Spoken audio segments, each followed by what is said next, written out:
They say silence is golden, but the silence that fell over my sister's wedding reception, that was pure devastation. One moment I was standing there, the family joke, the spinster sister, the woman who plays house with her cats, while everyone laughed at my expense. My sister made sure of it. She always did. But then the door opened, and I walked the secret I'd kept hidden for 4 years.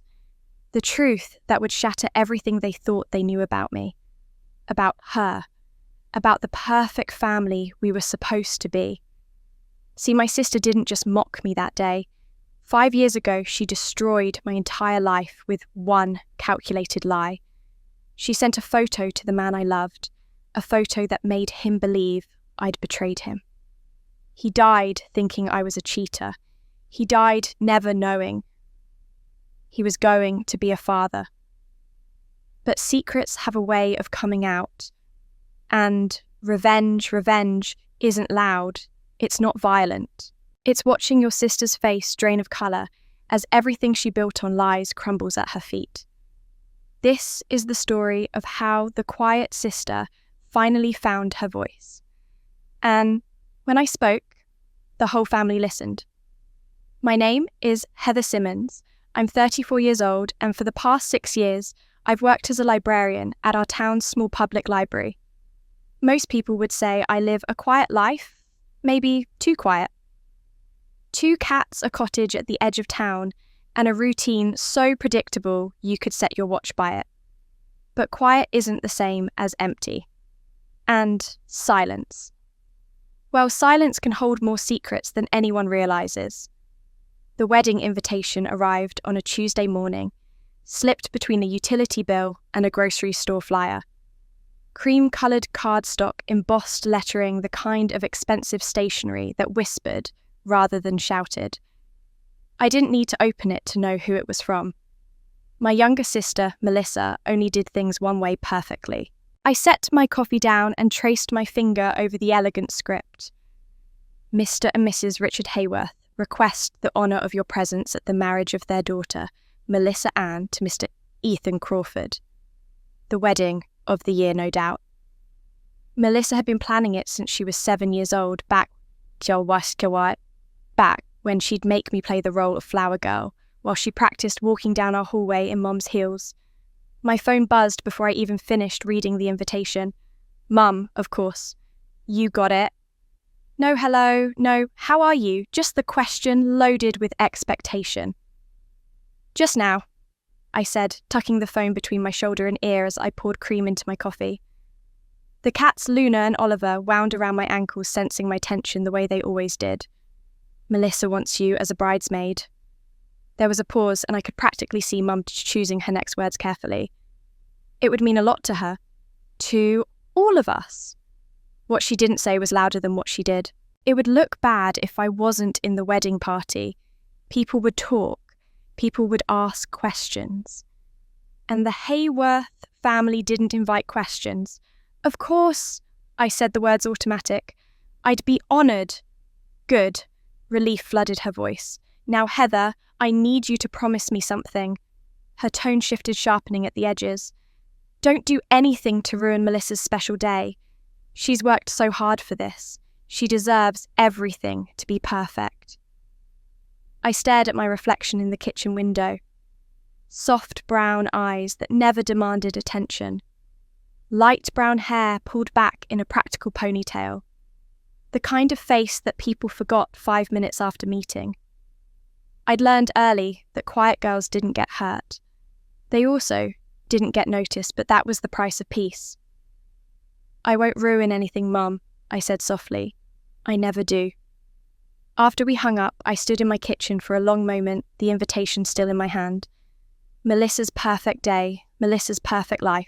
Melissa, who'd always been the star while I'd been the understudy, content to fade into the background. But that's the thing about being invisible for so long. People forget you're watching. They forget you remember. They forget that quiet doesn't mean weak. I walked to my bedroom and opened the closet, pushing aside winter coats I wouldn't need for months. In the back, on the highest shelf, sat a small wooden box I hadn't touched in 4 years. My hands trembled slightly as I pulled it down. dust motes dancing in the afternoon light. Inside, nestled beneath old letters, and a dried flower was a photograph. Me younger, my eyes bright with a happiness I'd almost forgotten existed. In my arms, a tiny baby with a shock of dark hair. And beside me, his arm around my shoulders, was Mark. Mark who'd loved me completely. Mark who'd promised me forever. Mark who'd died believing I'd betrayed him. I traced his face with my fingertip, my throat tight. Melissa wanted me at her wedding. Melissa wanted everything to be perfect. Well, little sister, I thought, carefully closing the box. This time you're going to get exactly what you asked for. The next morning, I woke to Luna's paw, patting my face with the insistence of an alarm clock. Sunlight streamed through the lace curtains, and for a moment, I let myself lie still staring at the ceiling. The wooden box sat on my nightstand where I'd left it, a reminder that some things can't stay buried forever. I followed my usual routine with the practiced ease of someone who'd learned that structure keeps chaos at bay. Shower coffee toast with jam. I opened my journal at the kitchen table, the leather-worn cover soft under my fingers. For 6 years, I'd been writing in these pages, not a diary exactly, but a place to put all the words I couldn't say aloud. Melissa's wedding invitation arrived yesterday, I wrote. Mom called within minutes, always so worried about appearances, about what people will think. Never about what I think. Never about what I feel. I paused, pen hovering. But that's the bargain I made, isn't it? Silence in exchange for peace. Invisibility in exchange for safety. Except it wasn't really safety. It was just survival. At 8:30, I locked my cottage and walked the 6 blocks to the library. Our town was the kind of place where everyone knew everyone, where gossip travelled faster than the morning paper. The library sat on Main Street, a beautiful old Carnegie building with high windows and the smell of aging paper that I'd loved since childhood. It was my sanctuary, the one place where being quiet was an asset rather than a character flaw. "Morning, Heather," called Tom, who ran the hardware store next door. I waved, offered a small smile, kept walking. I'd perfected the art of being pleasant without being memorable. Inside, I went through the opening routine.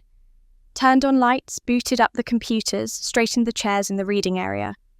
Mrs. Patterson was already waiting by the door as she was every Wednesday, ready to return her mystery novels and pick up 3 more.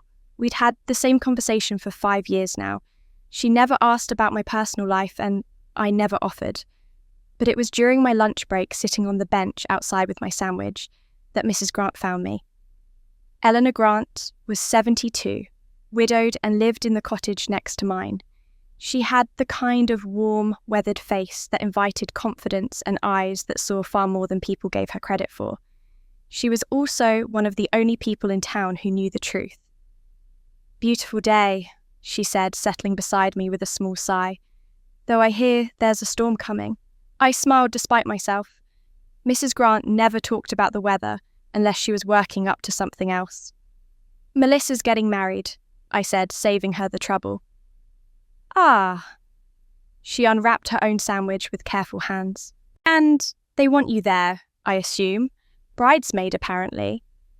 We sat in silence for a moment, watching cars pass on Main Street. Finally, Mrs. Grant asked the question she'd asked me a dozen times over the years. "Why do you stay, dear, in this town with them?" I'd given her different answers before. Because it's home.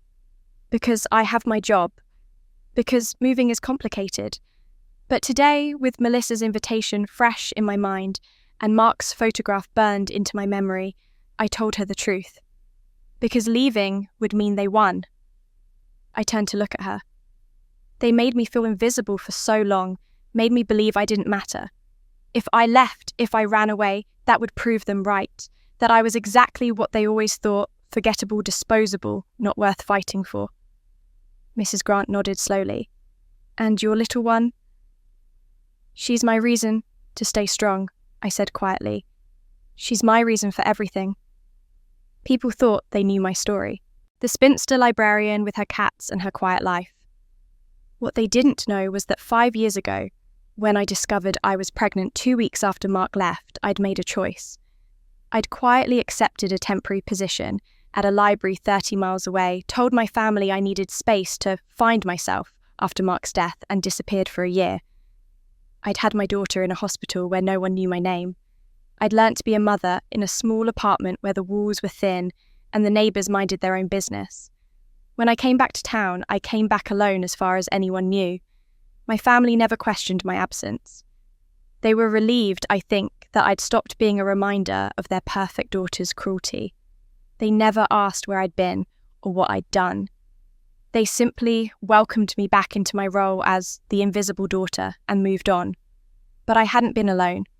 I'd made arrangements, found help built a life that existed in the spaces between their awareness. At 3 o'clock, I was reshelving books in the fiction section when I heard them. 2 women from the church auxiliary, their voices carrying despite their attempts at whispering. "That's her, isn't it, the older sister? Yes, poor thing. Lives alone with those cats. Well, she had that baby, didn't she? Years ago, single mother. No one ever knew who the father was. Probably why he didn't stick around." I kept my face neutral, kept sliding books into place. Let them think what they wanted. Let them whisper. They had no idea that every whisper, every pitying look, every assumption was another brick in the wall I'd built between who I appeared to be and who I really was. My phone buzzed in my pocket as I finished the shelf. Dad's name appeared on the screen. I almost didn't answer, almost let it go to voicemail. But I'd learned that ignoring my family only made them more persistent. "Hi, Dad." "Heather." His voice was jovial the way it always was when he wanted something. "Your mother tells me you've agreed to be in the wedding. That's wonderful, sweetheart. Really wonderful." I waited. There was always more. "Melissa specifically requested you, you know. She wants you as a bridesmaid." He paused and I could hear him choosing his words. "The bride needs someone in the wedding party who's, well, not too noticeable. Someone who will let her shine. And we thought of you immediately." The words landed exactly as he'd intended them to, a compliment wrapped around an insult, a request disguised as inclusion. Classic Dad. "I'm honoured," I said, my voice steady despite the heat rising in my chest. After I hung up, I stood in the silence of the library's fiction section, surrounded by thousands of stories about people who'd been underestimated, overlooked, dismissed. And I smiled. That smile stayed with me through the rest of the week, a small secret I carried like a talisman. But by Friday evening, standing outside my parents' house with a store-bought pie in my hands, I felt it wavering. The Hayworth family home sat on Elm Street, a pristine colonial with black shutters and a lawn that Dad manicured every Saturday morning. Growing up, I'd learned that appearances mattered more than almost anything else. The house needed to look perfect. The family needed to look perfect. And I, by simply existing as I was, had always been a flaw in that picture. I rang the doorbell rather than using my key. It felt safer somehow maintaining that small distance. Mum answered, already dressed in her pearls and cream blouse. Her eyes swept over me in that quick, assessing way mothers have taking inventory of everything that wasn't quite right. My hair probably. My dress definitely. I'd chosen a simple navy blue shift, comfortable and unremarkable. "Heather, you made it." She took the pie without looking at it. "Everyone's in the dining room. We're waiting on you." Of course they were. I was the last priority, the afterthought, but somehow also the one holding things up. The dining room glowed with candlelight and Mum's best china. Melissa sat at the place of honour to Dad's right, and I felt my breath catch despite myself. She was beautiful. She'd always been beautiful, with her honey blonde hair that caught light like a promise, and her bright blue eyes that demanded attention. Next to her sat a man I'd only seen in photographs, his hand resting possessively on the back of her chair. Ethan Crawford looked exactly like the kind of man my parents had always wanted their daughter to marry. tall, broad-shouldered, wearing a suit that probably cost more than my monthly salary. He stood when I entered, extending his hand, with the easy confidence of someone who'd never been overlooked in his life. "You must be Heather. Melissa's told me so much about you." I doubted that very much, but I shook his hand and murmured something polite. Melissa beamed up at him, then at our parents, soaking in their approval like sunshine. "Heather, sit down so we can start," Dad said, gesturing to the chair at the far end of the table, the seat farthest from everyone else, naturally. Dinner began with Dad's elaborate toast to the happy couple.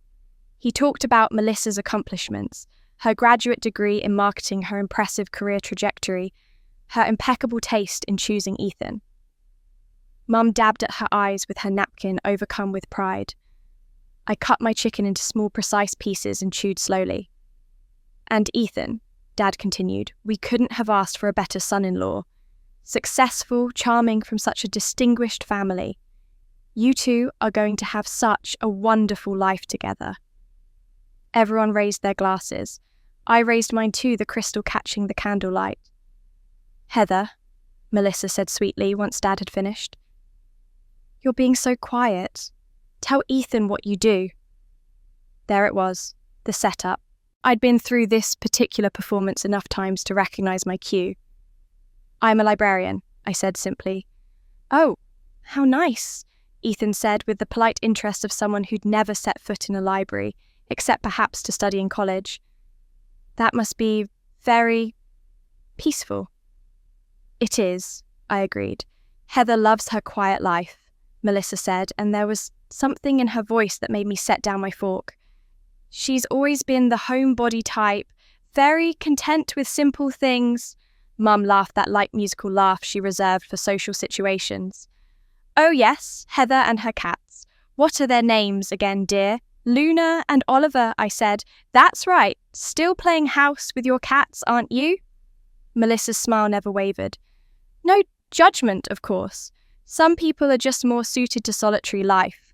Not everyone needs the whole husband and children thing." The table went quiet for just a moment, a beat of silence where Mum and Dad exchanged a glance. I waited for one of them to say something, to deflect, to defend, to do anything that acknowledged the cruelty in Melissa's words. But Mum just smoothed her napkin across her lap, and Dad cleared his throat and asked Ethan about his golf game. I felt something crack inside my chest hairline, and fragile. "Well," I said, my voice steady, "despite everything, I'm very happy for you both." "Of course you are," Melissa said warmly, "and I'm so glad you agreed to be in the wedding. It means the world to me to have my sister by my side." She reached across the table as if to squeeze my hand, but the gesture fell just short. "Even if you are a little older and more settled in your ways, it will be nice to have someone in the bridal party who won't try to upstage me." Ethan laughed not unkindly. He probably thought this was normal sibling teasing. He had no way of knowing this was Melissa's specialty, finding exactly where you were most vulnerable and pressing down just hard enough to hurt, without leaving a visible mark. The dinner continued. Melissa talked about the venue, the flowers, the designer dress she'd found in New York. Mum and Dad hung on every word. I ate my chicken and wondered, not for the first time, what it would feel like to matter to them. To be the daughter they bragged about instead of the one they apologized for. Maybe they were right. Maybe I really was invisible. Maybe all these years of staying quiet, of not making waves, of accepting whatever scraps of affection they threw my way, had actually erased me. Maybe I disappeared so completely that even I couldn't see myself anymore. After dessert, I excused myself to use the bathroom. I needed a moment away from Melissa's radiant happiness and my parents' obvious pride. I needed to breathe. But as I walked past Dad's study, I heard voices. Dad and Mum speaking in the low tones people use when they think they're alone. "Well, at least one daughter made something of her life," Dad said. I stopped breathing. "Richard, that's not fair," Mum replied, but her protest was weak, automatic. "Isn't it? Look at Melissa. Everything we could have hoped for, and Heather..." He sighed. "Well, she's fine. Perfectly fine. Just ordinary." I pressed my hand against the wall, steadying myself. The hallway tilted slightly, or maybe that was just me finally understanding with perfect clarity exactly how much I didn't matter to them. I stood there in the hallway, my palm flat against the wallpaper I'd known since childhood, and felt the present dissolve into the past. The voices from the study faded, replaced by another voice one I hadn't heard in 5 years except in dreams. Mark's voice telling me he loved me. 5 years ago, I'd believed in forevers. I'd believed that love could be simple and true, that promises meant something, that the future stretched ahead bright and certain. I'd been 29, still living in this same town, working at the same library, but everything had felt different, because Mark Sullivan had walked into my life and seen me. Really seen me. We'd met at a community fundraiser of all places. He'd been new to town, a civil engineer working on the new bridge project, and he'd asked me about the book I was reading during my break. Not as a pickup line, but because he genuinely wanted to know. We'd talked for 2 hours, and by the end of it, I'd felt like I'd known him my entire life. Mark was kind in a way that seemed radical in its simplicity. He listened when I spoke. He remembered small things I mentioned in passing. He never made me feel like I needed to be anyone other than exactly who I was. When I was with him, I wasn't the invisible daughter or the forgettable sister. I was just Heather, and that was enough. 6 months after we met, he proposed in the library after closing time, surrounded by books and the smell of old paper and promises. I said yes before he'd even finished asking. My family had been thrilled at first. Mark came from a good family, had a stable career, was handsome and well-spoken. Dad had clapped him on the back and welcomed him to the family. Mum had immediately started planning a wedding that would impress the entire town. Even Melissa had seemed pleased, though there had been something in her eyes I couldn't quite name. But then, 3 weeks before the wedding, everything shattered. Mark and I had fought. It was stupid, the kind of argument engaged couples have when wedding stress builds to unbearable levels. I couldn't even remember what it was about now. Flowers maybe, or seating arrangements, something small that felt enormous in the moment. I'd left his apartment, angry tears streaming down my face, and I'd called the first person I could think of. Daniel was Mark's best friend, his college roommate, the person who knew him better than anyone. Daniel's younger brother, James, had answered when I called. Daniel was out of town, but James had heard the tears in my voice and insisted on meeting me at the coffee shop downtown. James had let me cry on his shoulder. He'd handed me napkins and bought me tea and told me that Mark loved me, that everything would be fine, that all couples fought before their wedding. And when we'd left the coffee shop, he'd hugged me, a brotherly, comforting embrace, meant to reassure. Someone had taken a photograph. The angle made it look like something else entirely. The way James's arms were wrapped around me, the way my face was pressed against his chest, the intimacy of the moment captured without context. It looked like I was in another man's arms. It looked like I was being unfaithful. Mark received the photo 2 days later, slipped under his apartment door in an unmarked envelope. No note, no explanation, just the image and the implication. He'd called me, his voice hollow. "Who is he?" I'd explained, frantic and desperate. It was James. It was nothing. It was a misunderstanding. But Mark had already made up his mind. He could see the photo. He could see me in another man's arms. And after everything, after all his kindness and trust, he couldn't see past what appeared to be betrayal. "I can't do this," he had said. "I can't marry someone I don't trust." He'd left town the next day, packed his apartment, quit his job, disappeared before I could make him understand. Daniel had been overseas for work, unreachable. James had tried to help, had offered to call Mark to explain, but Mark wouldn't answer his phone. 1 month later, Mark died when his car went off a mountain road 3 states away. The police said he'd been driving too fast, that the weather had been bad, that it was a tragic accident. But I knew better. Mark had been running from a pain I'd caused, even if I hadn't meant to. He died believing I'd betrayed him. 2 weeks after he left, before I'd heard about the accident, I'd taken a pregnancy test in the bathroom of my cottage, watching the 2 pink lines appear with a mixture of terror and wonder. I'd been planning how to tell him, practicing the words. imagining his face when I shared the news. Instead, I'd gotten a call from Daniel back in the country. By then his voice shattered as he told me Mark was gone. Mark never knew about our daughter. He died thinking I'd cheated, thinking our love had been a lie, never knowing that I carried a piece of him inside me. Never knowing that 2 weeks of anger and hurt had cost him everything he'd ever wanted. I'd asked Daniel later if he knew who'd taken the photograph. He'd investigated, asking everyone we knew, but the trail went cold.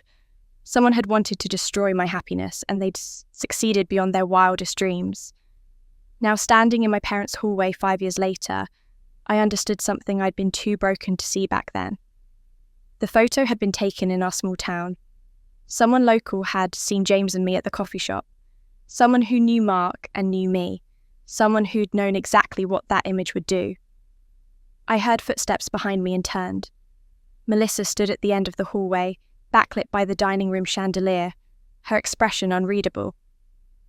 "There you are," she said, her voice light but her eyes cold as winter. "We're about to discuss bridesmaid dress colours.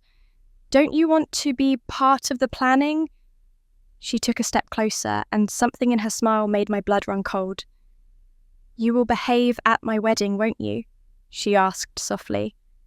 "We wouldn't want anything to ruin my special day. Not like last time. Last time. My wedding. The one that never happened." I stared at my sister, and in that moment pieces began falling into place with sickening clarity. But I didn't say anything. Not then. I simply nodded, returned to the dining room, and sat through the rest of the evening with a smile painted on my face.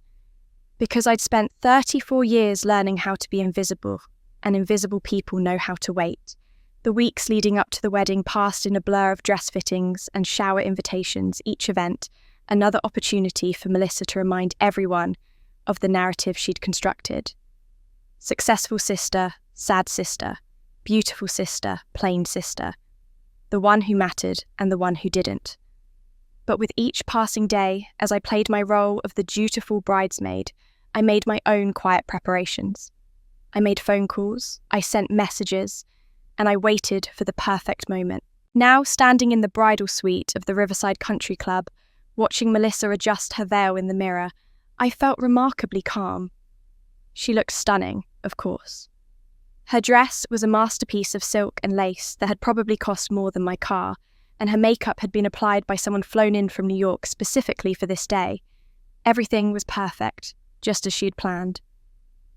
"Heather, you're slouching," she said without turning around. "Stand up straight. I need the photos to look good." I straightened.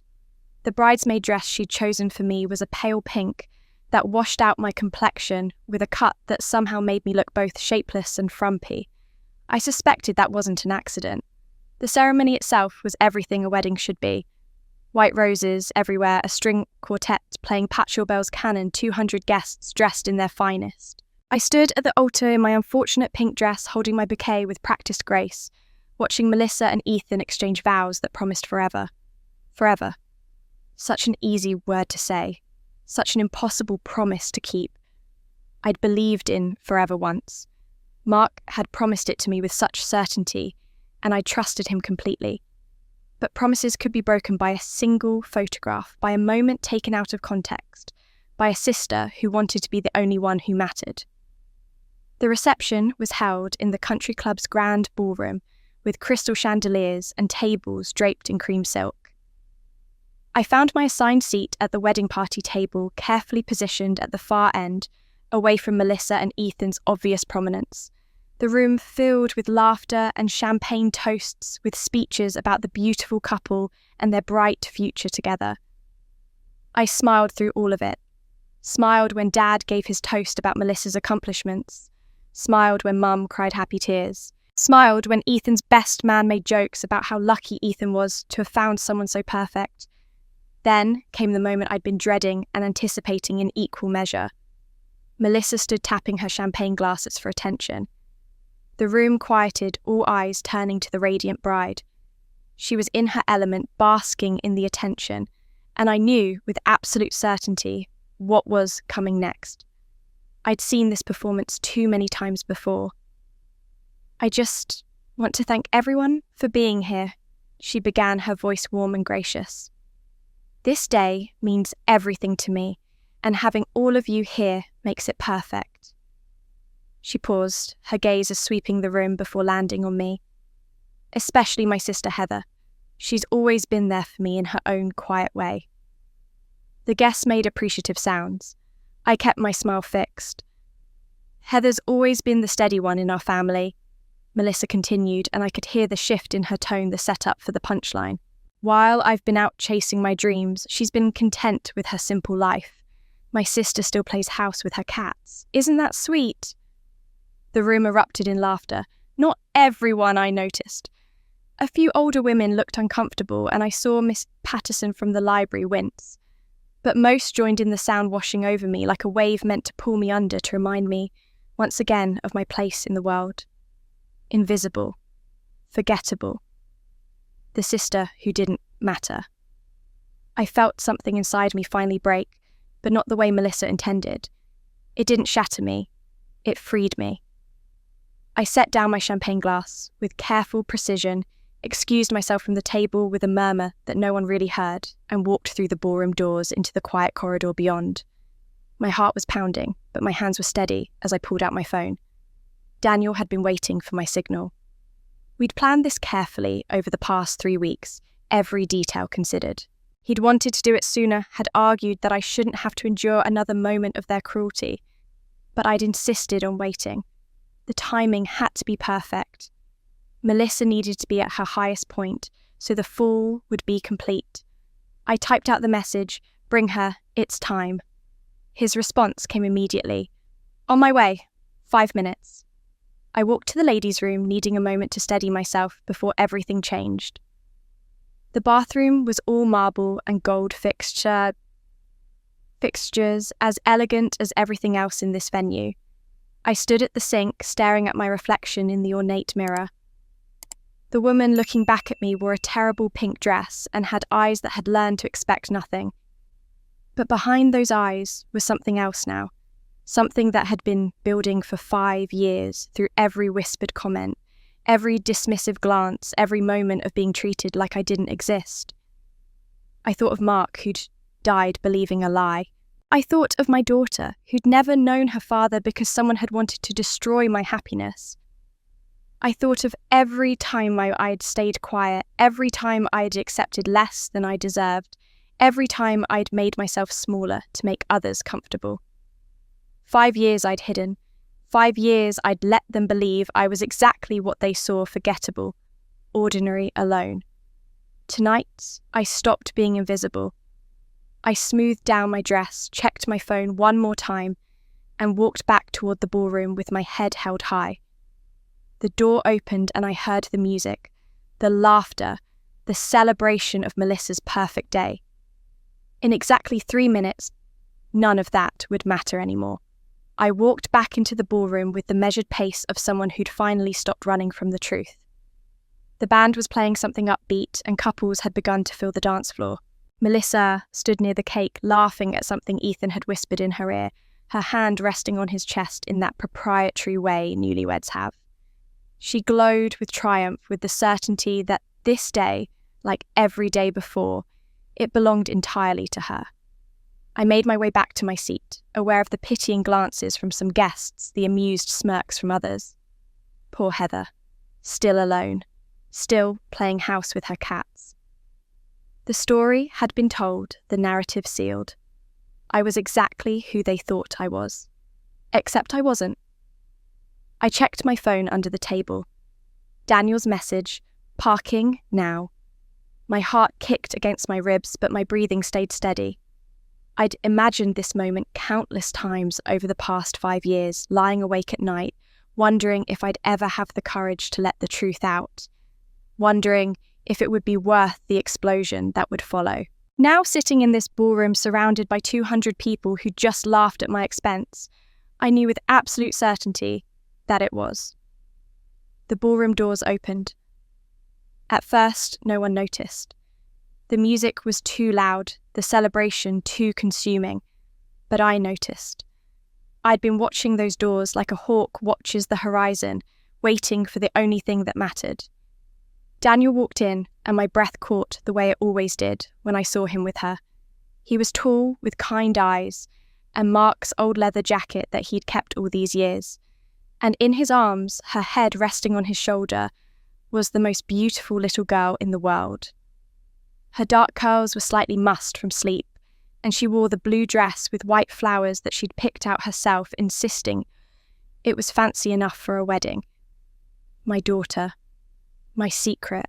My reason for everything. The band finished their song, and in the brief silence between tracks, someone near the door gasped. Then another. The murmur spread like ripples across waterheads, turning conversations, stopping mid-sentence. Daniel walked through the crowd with quiet confidence, people parting automatically to let him pass, their faces registering confusion, then shock, then something close to disbelief. He walked straight to me. My daughter stirred in his arms, feeling the change in atmosphere even in her sleep. Her eyes fluttered open, those hazel eyes, so much like Mark's that it hurt to look at them sometimes. She blinked disoriented, then her gaze found me across the shrinking distance. Her whole face lit up. "Mommy!" She called out, her voice cutting through the silence like a bell. She squirmed in Daniel's arms and he set her down gently. She ran to me on unsteady 4-year-old legs, her dress flying, her arms outstretched. I caught her and pulled her into my lap, burying my face in her hair, breathing in the scent of baby shampoo and innocence, and everything I'd been hiding from the world. The ballroom had gone completely silent. The band had stopped playing. Conversations died mid-word. 200 people stared at us with expressions ranging from confusion to shock to something that looked almost like horror. I looked up, holding my daughter close, and met my mother's eyes across the room. She'd gone white, her hand pressed to her throat. Dad stood beside her, frozen, his champagne glass halfway to his lips. Around them, relatives and friends I'd known my entire life stared with open mouths. But it was Melissa's face I sought, Melissa's reaction I needed to see. She stood by the cake, her bouquet slipping from her fingers. Her face had drained of all colour, her carefully applied makeup suddenly garish against her pallor. She was staring at my daughter, then at me, then at Daniel, trying to piece together something that didn't fit into the story she'd written about our lives. Daniel moved to stand beside me, his hand resting protectively on my shoulder. His voice, when he spoke, was calm and clear enough for everyone to hear. "She wanted to see her aunt's wedding," he said simply, as if this explained everything, as if it were the most natural thing in the world for me to have a 4-year-old daughter no one knew about. My daughter looked around at all the staring faces, then back at me with concern. "Mummy, why is everyone so quiet?" "It's okay, sweetheart," I murmured, smoothing her hair.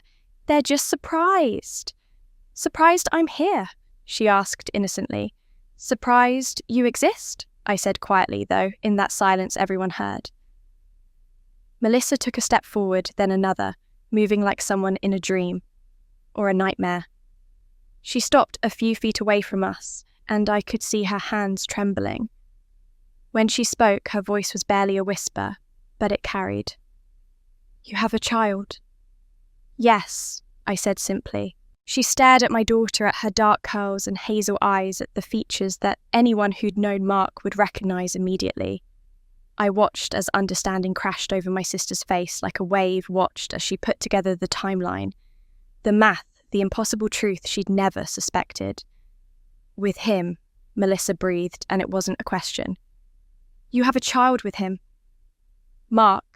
She meant Mark, the man whose relationship she'd destroyed with a photograph and a lie, the man who died thinking I'd betrayed him, the man who'd never known he was going to be a father. "Yes," I said again, and this time I stood lifting my daughter onto my hip.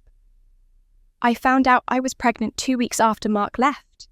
He died before I could tell him."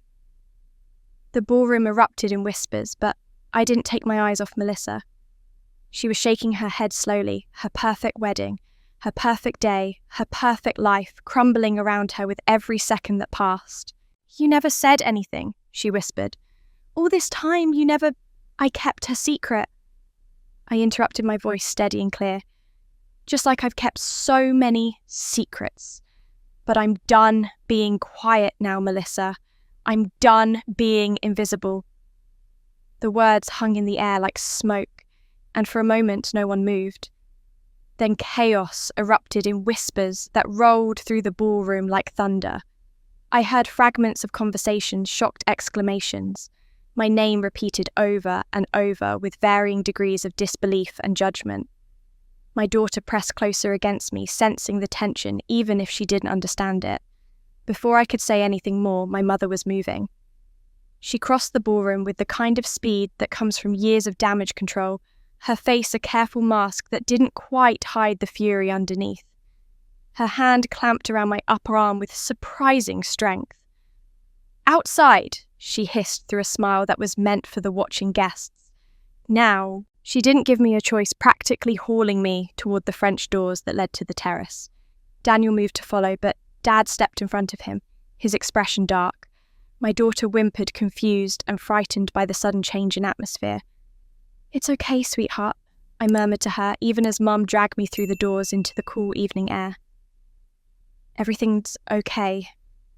The terrace was empty, lit by strings of white lights that had seemed romantic an hour ago, but now felt harsh and exposing.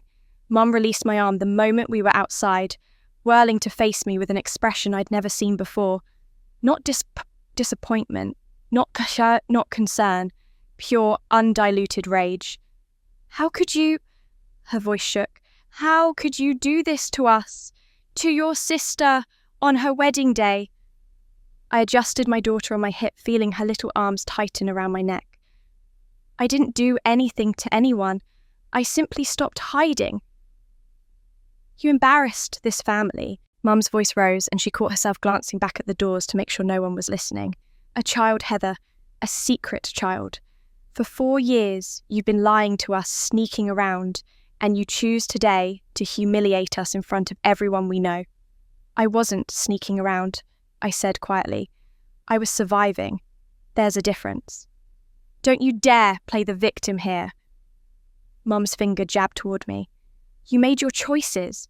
You got yourself into this situation, and instead of coming to your family, instead of letting us help you, you hid like you were ashamed."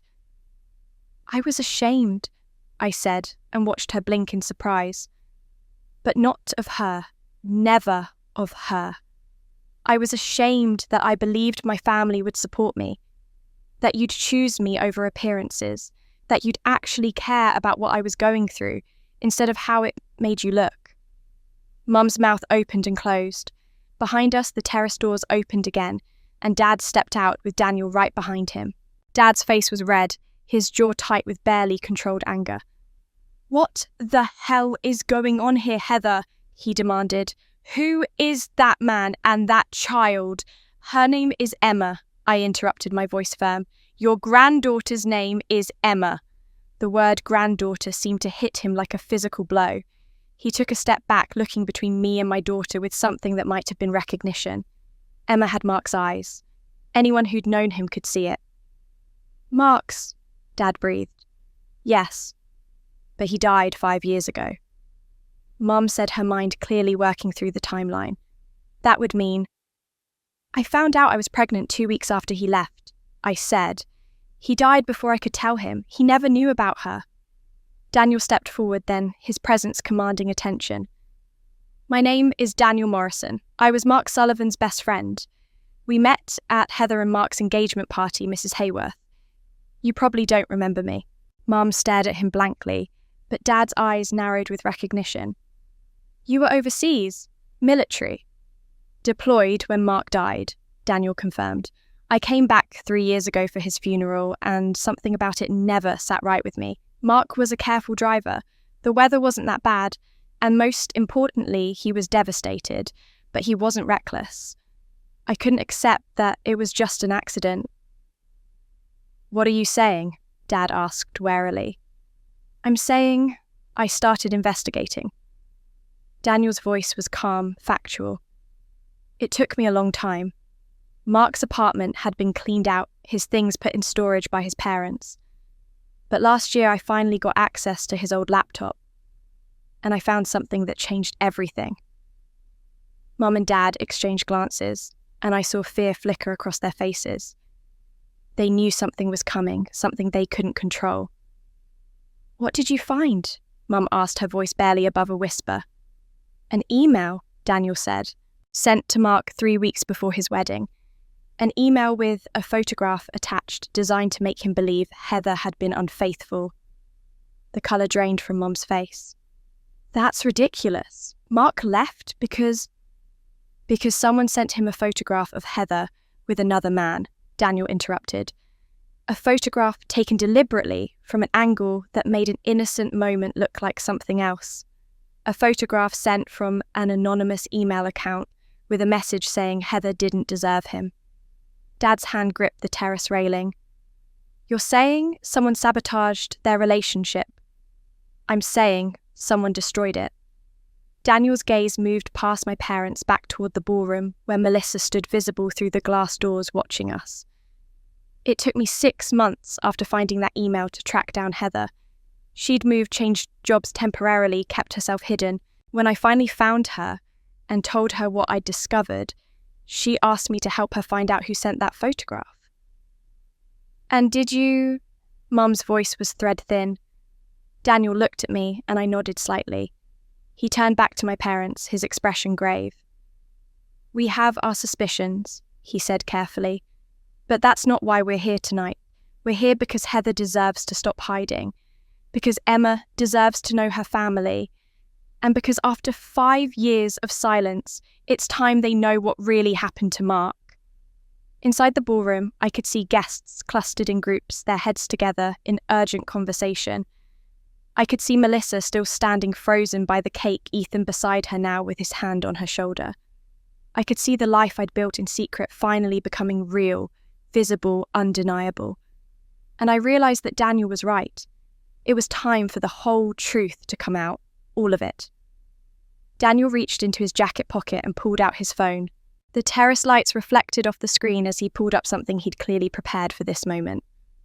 My parents stood frozen, and I could see them struggling between wanting to know the truth and fearing what it might reveal about their perfect family.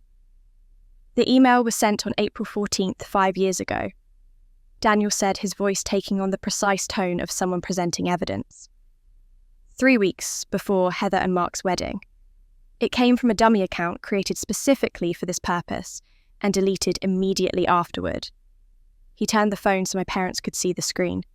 I already knew what was there. Daniel and I had spent hours going over every detail, every piece of metadata, building our case with the thoroughness of prosecutors preparing for trial. Mum leaned forward despite herself squinting at the small text. "I can't read that." Daniel expanded the image with his fingers.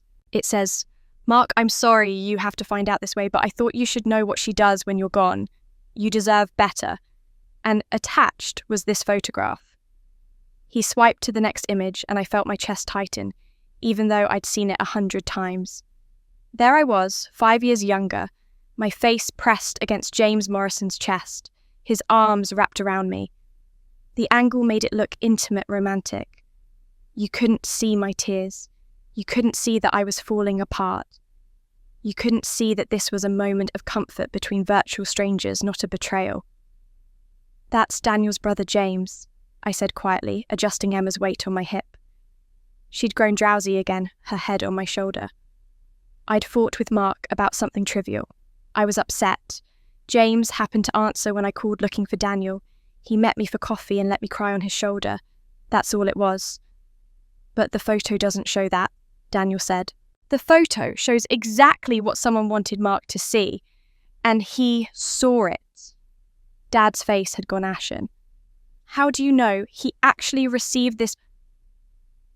"Because I found his response," Daniel said, swiping again. Mark started typing a reply. He never sent it, but it was saved in his drafts folder. He held up the phone again, and this time I had to look away. I'd memorized those words, had them burned into my memory like a brand, but hearing them read aloud was different. Daniel's voice was gentle but clear. Mark wrote, "I can't believe she'd do this to me. After everything, after all the promises, she was with someone else. I can't even look at her anymore. I can't marry someone I don't trust. It's over. Mum made a small sound, her hand going to her mouth. Dad just stared at the phone screen, reading and rereading the words, as if they might change. He wrote that the same night he received the email. Daniel continued. The next morning, he packed his apartment. He quit his job. He left town without talking to Heather, without giving her a chance to explain. He was devastated, broken. And 1 month later, he was dead. I added my voice surprisingly steady. He drove his car off a mountain road 3 states away. The police said it was an accident, that he was going too fast for the conditions. But I always wondered if he was running so hard from the pain that he stopped being careful. Emma stirred in my arms, mumbling something about wanting to go home. I kissed her forehead, breathing in the scent of her, grounding myself in the present moment, even as we excavated the past. 2 weeks after Mark left, I continued, I took a pregnancy test. I was going to tell him. I was going to explain about James, about the photo, about everything. But then Daniel called from overseas and told me Mark was gone. He never knew, Daniel said quietly. He died believing Heather had betrayed him. He died never knowing he was going to be a father. And someone took that from both of them, with one carefully crafted lie. The silence that followed was suffocating. Through the terrace doors, I could see the reception had fractured into chaos. Some guests were leaving. Others clustered in groups, their phones out, probably already texting friends about the scandal unfolding at the Hayworth wedding. And in the centre of it all, Melissa stood with Ethan, her face pale in the chandelier light. Who? Mum's voice cracked. Who would do something like this? We traced the email account's creation, Daniel said. It was made from a computer at the public library in town. No security cameras from 5 years ago, obviously. But we know it was someone local, someone who knew both Heather and Mark, someone who had access to see them to take that photograph. Dad's eyes moved to the ballroom, to where Melissa stood visible through the glass. You can't possibly think. I'm not thinking anything, Daniel interrupted. I'm stating facts. Someone destroyed Heather's relationship and Mark's life with a calculated act of cruelty. Someone who benefited from Heather being diminished, overlooked, broken. My eyes found Melissa through the glass, and that's when I saw it.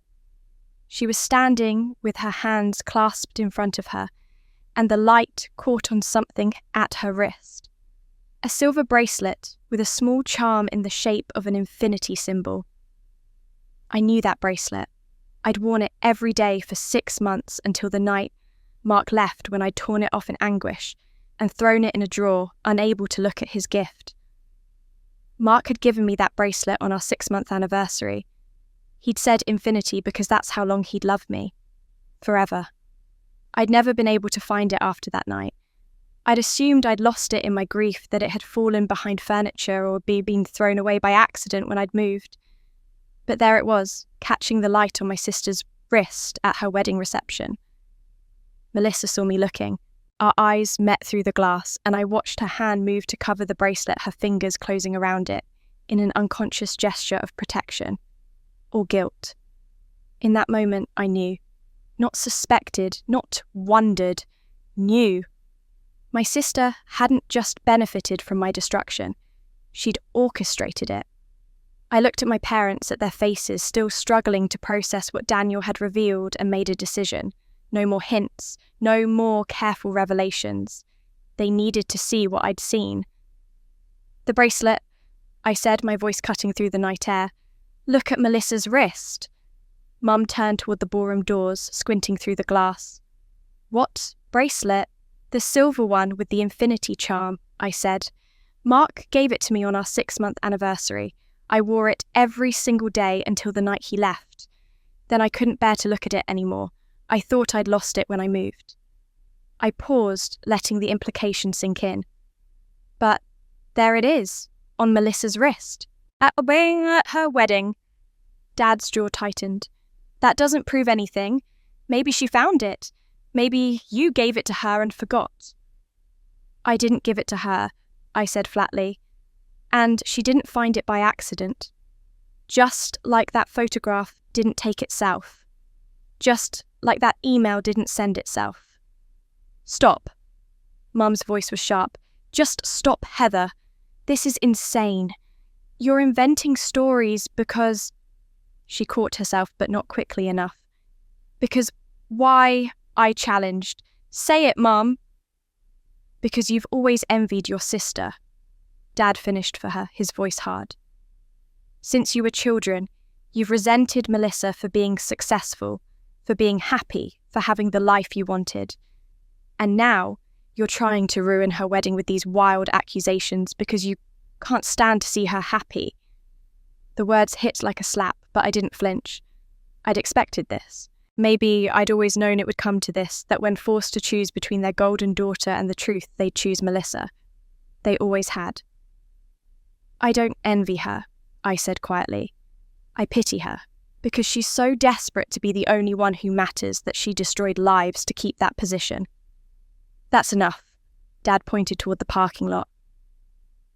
I think you should leave. You've caused enough damage for one night. Through the terrace doors, I saw Melissa moving toward us, Ethan trailing behind her, looking confused and concerned. She pushed through the doors with forced confidence, her chin up, but I could see the fear in her eyes. She'd heard everything, or enough. Heather, she said, and her voice trembled just slightly. I don't know what you think you're proving here, but this is crazy. That bracelet. She held up her wrist. Ethan gave this to me for our anniversary. It's from Tiffany's. He has the receipt. Do you? I asked Ethan directly. He blinked, caught off guard. I'm sure I have it somewhere. Why would I need to prove? Because she's lying, I said simply.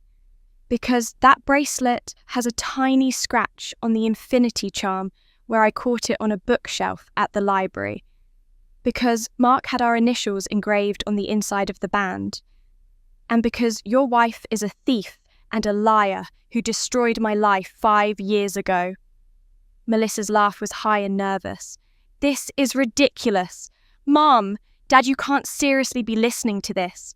She shows up with some man and a child nobody knew about, and now she's making up conspiracy theories about me. She's clearly not well. The stress of being a single mother, living alone, it's obviously too much for her. And there it was, the pivot. Make me the problem. Make me the one who's unstable, irrational, jealous. I'd seen Melissa execute this maneuver 1,000 times, but never quite this blatantly. Mum and Dad exchanged glances, and I watched them make their choice in real time.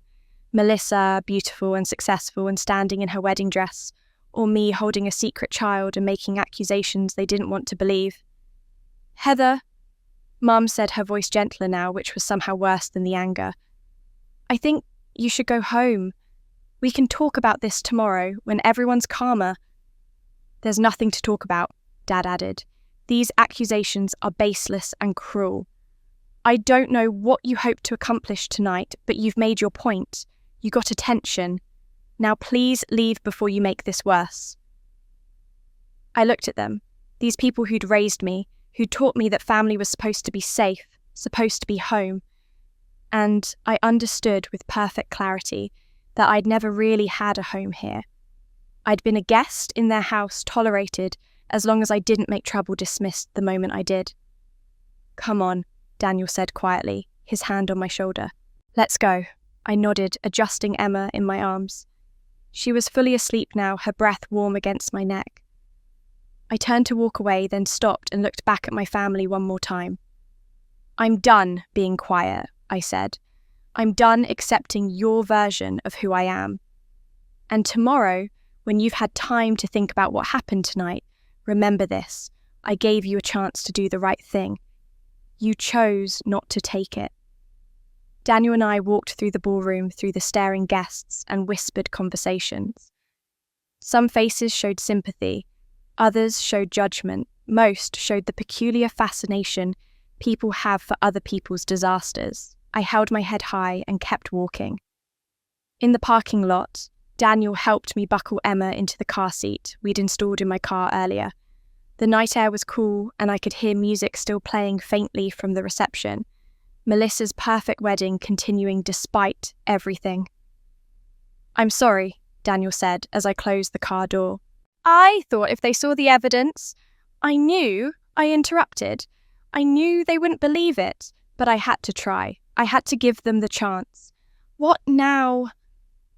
I looked back at the country club, at the lights and the celebration and the family that had never really been mine. Now we get more proof. Proof they can't ignore or explain away. Daniel's expression hardened with determination. Then we'll show them proof they can't ignore.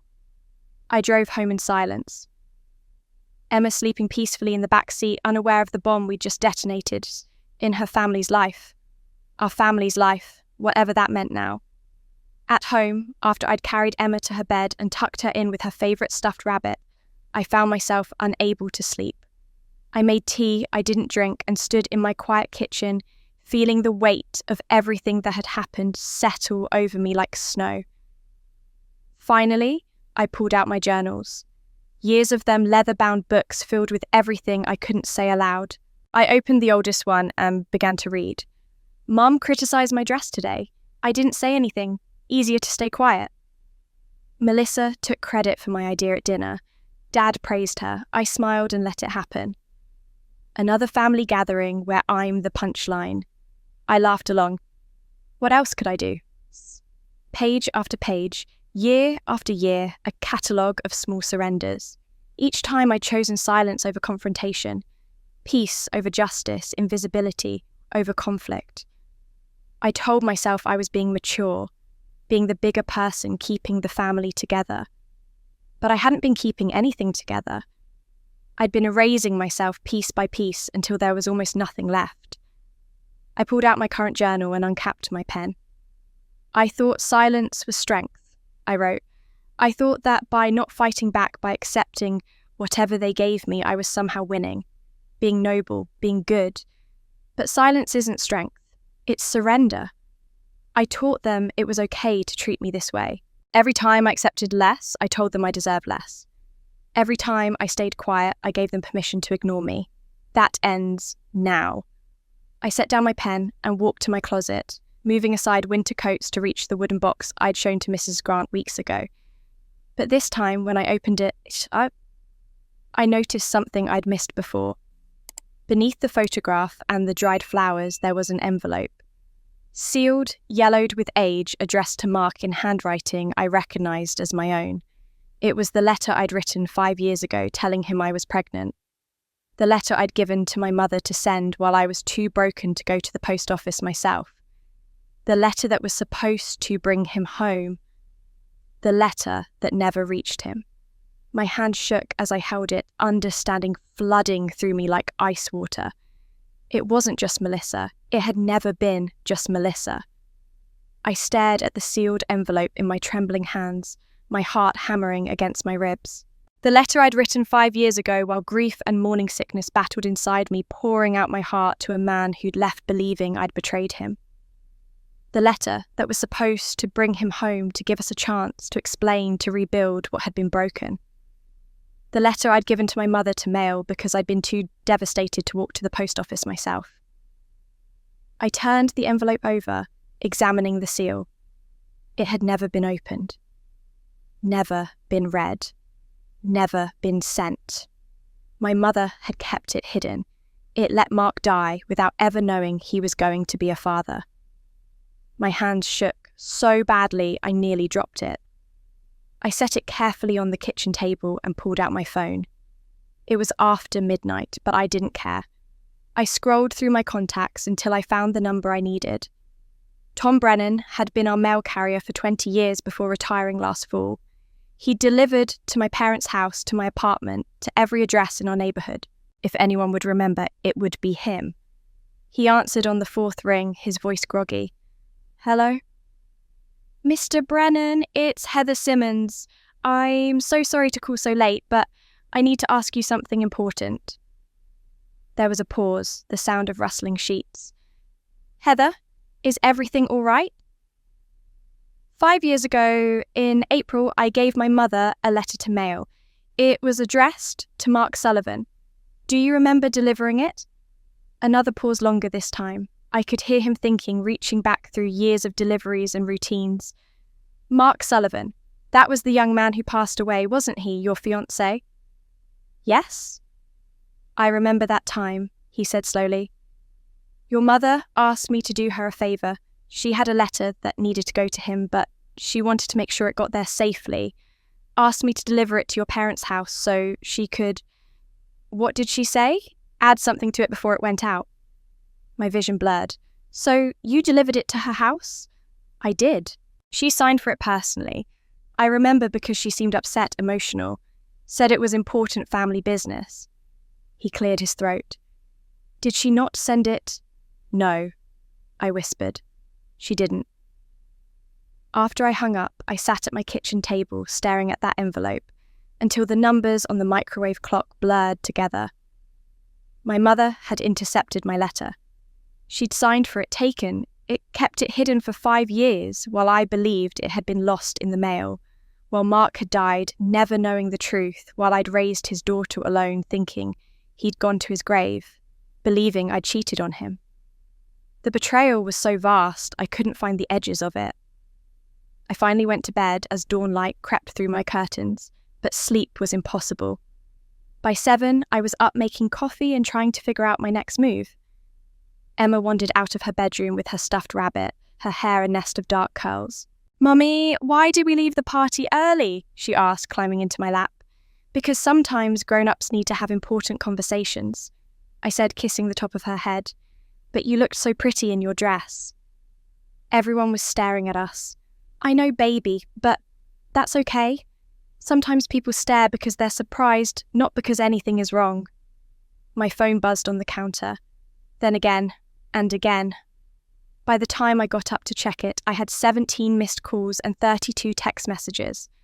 My stomach dropped as I scrolled through them. The first was from my cousin Jennifer. Heather, is it true you've been having mental health issues? Melissa called Mum and she's really worried about you. From my Aunt Carol. Honey, please call me.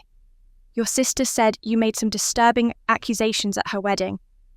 We want to help you get the support you need. From an old high school friend. Just saw Melissa's Facebook post. I'm here if you need to talk. My hands went cold. I opened Facebook with a sense of dread that proved entirely justified. Melissa's post from 2 hours ago had already been shared 47 times. The photo showed her and Ethan from the wedding both looking concerned and compassionate. The caption read, "My heart is breaking tonight. My sister Heather has been struggling with some serious mental health challenges and tonight she had a crisis at our wedding. We've been trying to get her help for years, but she's refused.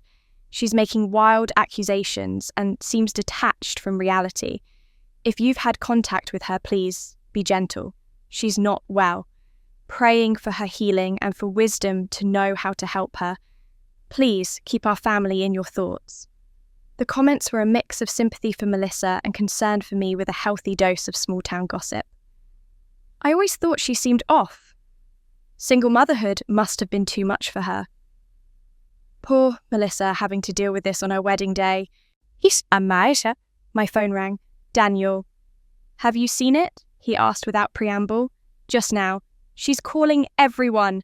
Extended family mutual friends, people from high school, telling them you're having a breakdown, that you need intervention, that nothing you said last night was true. Of course she is, I said, feeling oddly calm. She's trying to discredit me before we can prove anything. It's working, Daniel said grimly.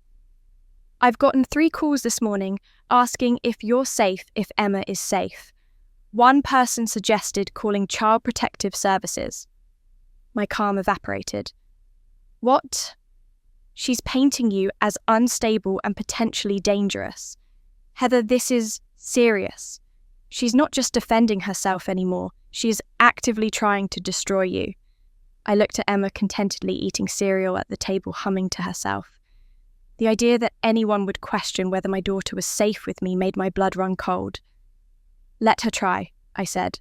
We have evidence now, real evidence. Do we have enough? Before I could answer, my phone buzzed with another call. The library. "I have to go," I told Daniel. "My boss is calling." Susan Merrick, the library director, had always been kind to me. But when I answered, her voice was strained and formal. "Heather, I need you to come in this morning. We need to talk." "About what?" "Someone called yesterday evening with concerns about you, about your behaviour, your mental state, and whether you're fit to work with patrons, especially children." She paused. "Given what I'm seeing on social media this morning, I think we need to have a conversation about your employment status." My hand tightened on the phone. Someone called anonymously. They didn't leave a name, but they seemed very concerned. They said you'd been acting erratically, making paranoid accusations, and that there was an incident at a family wedding. "Susan, none of that is true." "Then come in and we'll discuss it." 10 o'clock. After I hung up, I stood in my kitchen watching Emma innocently eating her breakfast and understood exactly what Melissa was doing. She wasn't just defending herself, she was systematically dismantling my life piece by piece, making sure that even if I had proof, no one would believe me. But she'd made one mistake.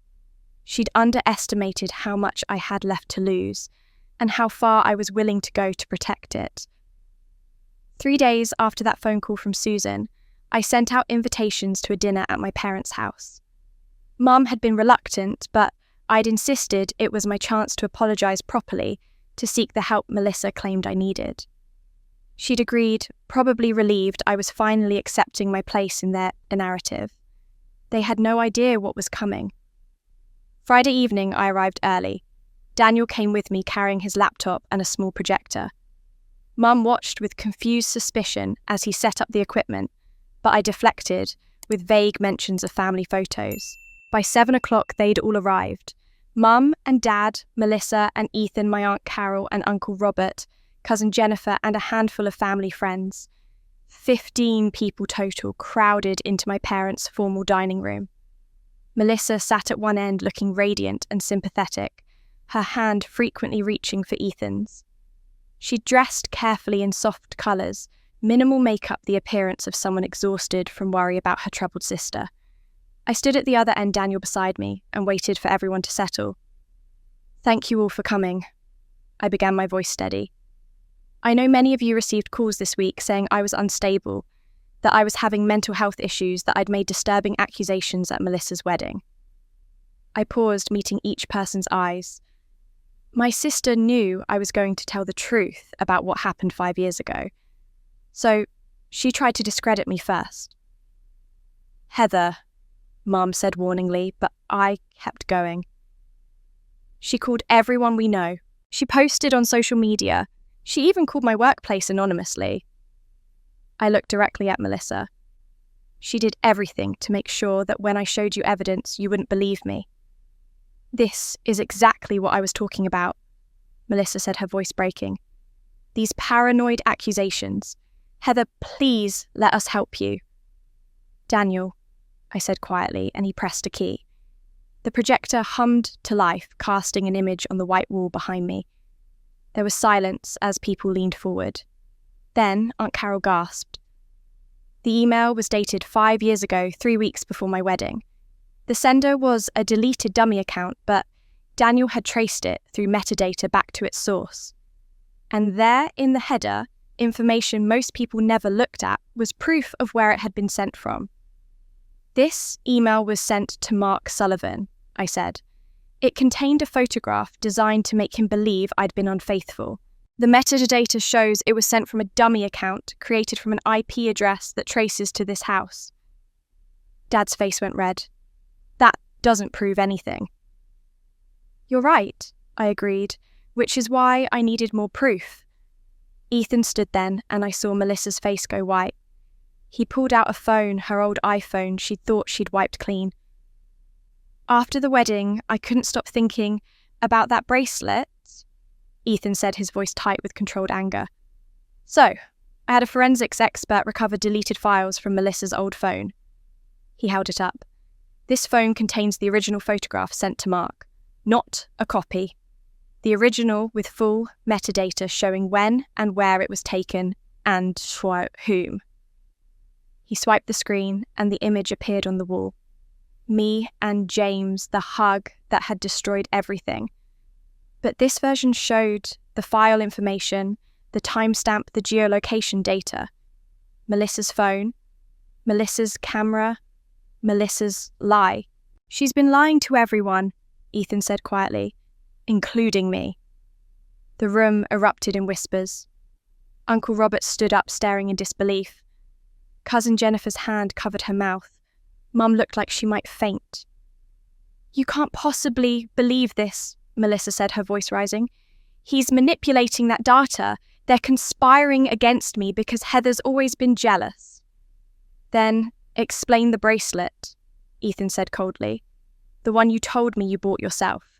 Explain how it has HS and MS engraved on the inside. Heather Simmons and Mark Sullivan. Melissa opened her mouth, closed it. No words came.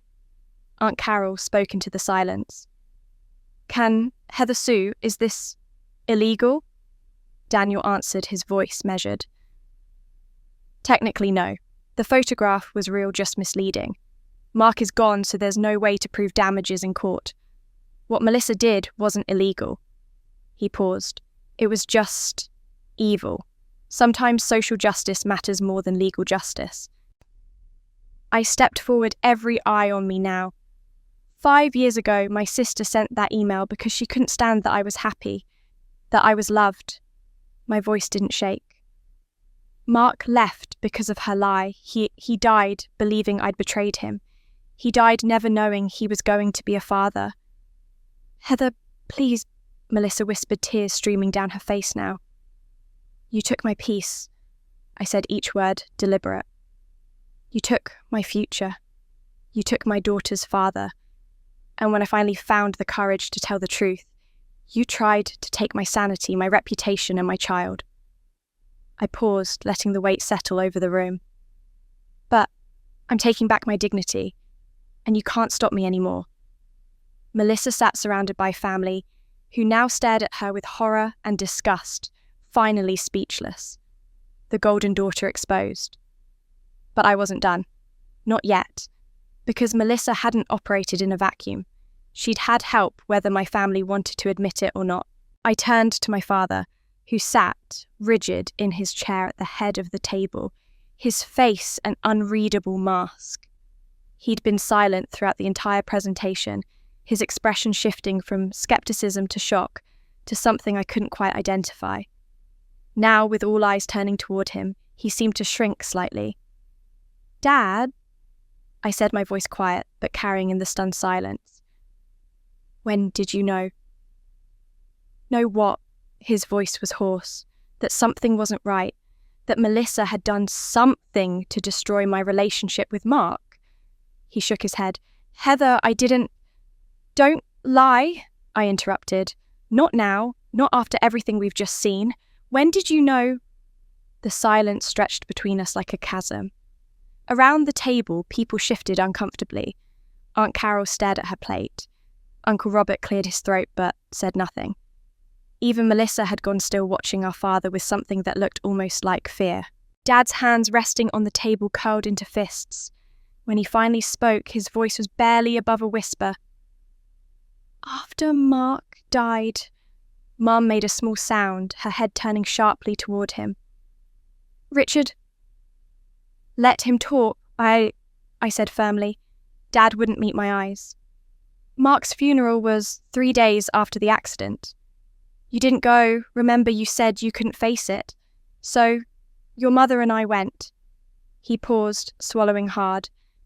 Melissa came with us, and on the drive home, she said something. She said, well, at least now Heather can move on. It's probably for the best. The words hung in the air like poison. I remember looking at her in the rearview mirror. Dad continued, his voice gaining strength, as if confession was its own kind of relief. And there was something in her expression, not grief, not sympathy. She looked relieved, almost satisfied. Richard, you never told me this. Mum said, her face pale. I told myself I was imagining things, Dad said. That I was reading too much into a poorly chosen phrase. Melissa was young. Maybe she just didn't know how to express herself. But then, over the next few weeks, I noticed other things. She seemed lighter, happier. She started coming to family dinners, more often started engaging with us in ways she hadn't when you and Mark were together. I felt something cold settle in my stomach. You noticed all of this and you said nothing. What was I supposed to say? Dad's voice rose defensively. That I suspected our daughter of something terrible based on a feeling, on a look. I had no proof, Heather, just a nagging sense that something wasn't right. You could have investigated, I said. You could have asked questions. You could have talked to Mark's friends, looked into what actually happened. But you didn't, did you? No, he admitted, the word falling like a stone. Why not? Dad finally looked at me, and what I saw in his eyes was worse than anger or denial. It was shame, because I was afraid of what I might find. Because if Melissa had done something, if she'd really destroyed your relationship deliberately, then what did that say about her? About how we raised her? About our family? He looked away again. It was easier to believe Mark left because of some misunderstanding. Easier to let you grieve and move on than to dig deeper and risk tearing the family apart. So you chose comfort over truth, I said, and I was surprised by how steady my voice remained. You chose protecting Melissa, protecting your image of our perfect family, over protecting me. I chose to keep the peace, Dad said weakly. No. The word came out sharp, final. You didn't protect peace, Dad. You protected comfort, and that's not the same thing. I leaned forward, my hands flat on the table. Peace built on lies isn't peace at all. It's just silence. And your silence, your choice not to ask hard questions, not to investigate, not to stand up for what was right, that silence enabled 5 more years of Melissa's cruelty.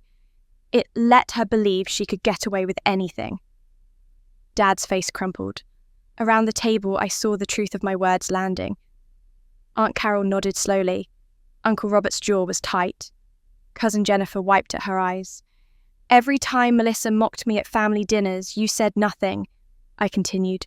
Every time she made me feel small and invisible, you smiled and changed the subject. You knew something was wrong, but you chose to look away because looking at it would have been uncomfortable, would have required you to actually parent, to actually stand up and demand accountability. Heather, I'm sorry, Dad said, his voice breaking. Sorry doesn't give me back 5 years, I said. Sorry doesn't bring Mark back. Sorry doesn't give Emma her father. The silence that followed was absolute. Dad sat with his head in his hands, his shoulders shaking. No one moved to comfort him. Even Mum sat frozen, staring at her husband as if seeing him clearly for the first time. Then Mum stood her chair, scraping against the floor, with a sound that made everyone jump. She walked to the sideboard where she kept important papers and documents, her movements mechanical, almost dreamlike. When she turned back, she held something in her trembling hands, an envelope, yellowed with age, sealed. I kept it, she said, her voice barely audible. I thought I was protecting you. I stared at the envelope, recognition flooding through me with sickening clarity. My handwriting, Mark's name. The letter I'd written 5 years ago, the letter I'd given her to mail, the letter that was supposed to tell him I was pregnant, that was supposed to bring him home. The letter that had never been sent. I stared at my mother's trembling hands holding that envelope, and time seemed to collapse. 5 years of grief, of raising Emma alone, of believing Mark died, thinking I'd betrayed him, all of it compressed into the space between my mother and me. When I gave you that letter, I said, my voice unnaturally calm, you promised you'd mail it right away. You knew how important it was. You knew I was trying to reach him. Mum's face crumpled. I read it first. I know I shouldn't have, but I was worried about you, and when I saw what it said, that you were pregnant, I panicked. You panicked, I repeated flatly. You'd just lost Mark. He'd left you, and I thought if you told him about the baby, you'd spend the rest of your life chasing after a man who'd abandoned you. The words tumbled out of her desperate and rushed. I thought I was protecting you from making a terrible mistake, from becoming one of those women who traps a man with a pregnancy, who spends her whole life trying to hold on to someone who doesn't want her. Around the table, people sat frozen. Even Melissa had gone pale, staring at our mother with something like horror. So you kept it, I said. You kept the letter that would have told Mark he was going to be a father. You let him die, never knowing. I didn't know he was going to die. Mum's voice broke. I thought I'd have time to figure out what to do to help you make better choices. And then Daniel called and said there'd been an accident and it was too late and I didn't know what to do with the letter anymore, so She looked down at the envelope. I kept it. I hid it. I told myself that what Mark didn't know couldn't hurt him, that you'd move on eventually, that it was for the best. For the best? I echoed. The same words Melissa had used. The same justification, the same belief that they knew better than me what I needed, what I deserved. I stood up slowly, walked around the table to where my mother stood clutching that letter. I took it from her hands, felt the weight of it, the tragedy of words never read truth, never told. You thought you were protecting me, I said, looking into her eyes. But you weren't. You were protecting yourself. From the scandal of having a daughter with a baby and no husband. From the embarrassment of having me need something from you. From having to actually support me through something difficult instead of pretending everything was fine. That's not true, Mum whispered. Isn't it? I held up the letter. If this had been about protecting me, you would have told me what you'd done. You would have explained your concerns and let me make my own choice. Instead, you hid it. You lied. You let me grieve not just Mark's death, but the belief that he'd died hating me. Mum sank into her chair, her face in her hands. Dad reached for her, but she pulled away from him. I looked around the table at all of them. Aunt Carol and Uncle Robert, who'd watched me be diminished for years and said nothing. Cousin Jennifer, who'd believed Melissa's social media lies without even calling to ask my side. The family friends who judged me for being single, for being quiet, for being forgettable. By staying silent all these years, I said, I taught you it was okay to treat me this way. Every time I accepted less, I told you I deserved less. Every time I swallowed an insult or ignored a slight, I gave you permission to do it again. I took a breath. But I'm teaching my daughter differently. She'll know that her voice matters, that speaking up isn't causing trouble, it's demanding respect. And she'll never, ever believe that silence is the same as strength. I walked to the door where Daniel stood with Emma, who'd insisted on coming back inside after Mrs. Grant dropped her off. She must have sensed something was wrong because she'd been quiet, but now she ran to me, wrapping her arms around my legs. Mummy, Zach? She asked, looking up at me with Mark's eyes. I picked her up, held her close. Not anymore, baby. Mummy's done being quiet. Later that night, after we'd left my parents' house in a silence heavier than words, after I'd driven home with Emma chattering about the stars she could see through the car window, after I'd given her a bath and helped her into her favourite pyjamas with the unicorns, I tucked her into bed and she asked the question I'd been expecting. Why was Grandma crying? I smoothed her dark curls back from her forehead. Because she made some mistakes. Big ones. And sometimes when grown-ups realise they've hurt someone they love, it makes them very sad. Did you make mistakes too? Yes, I said honestly. I stayed quiet when I should have spoken up. I let people treat me badly because I thought that was easier than standing up for myself. Emma's small face scrunched in confusion. But you tell me to use my words. I do. And you know what? I should have been using my words all along. I took her small hand in mine.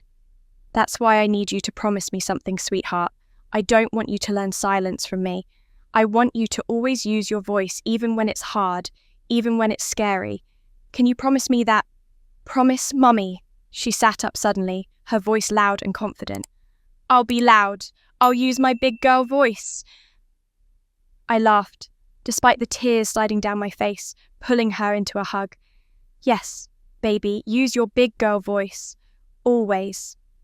After she fell asleep, I stood in her doorway, watching her breathe, one small hand clutching her stuffed rabbit.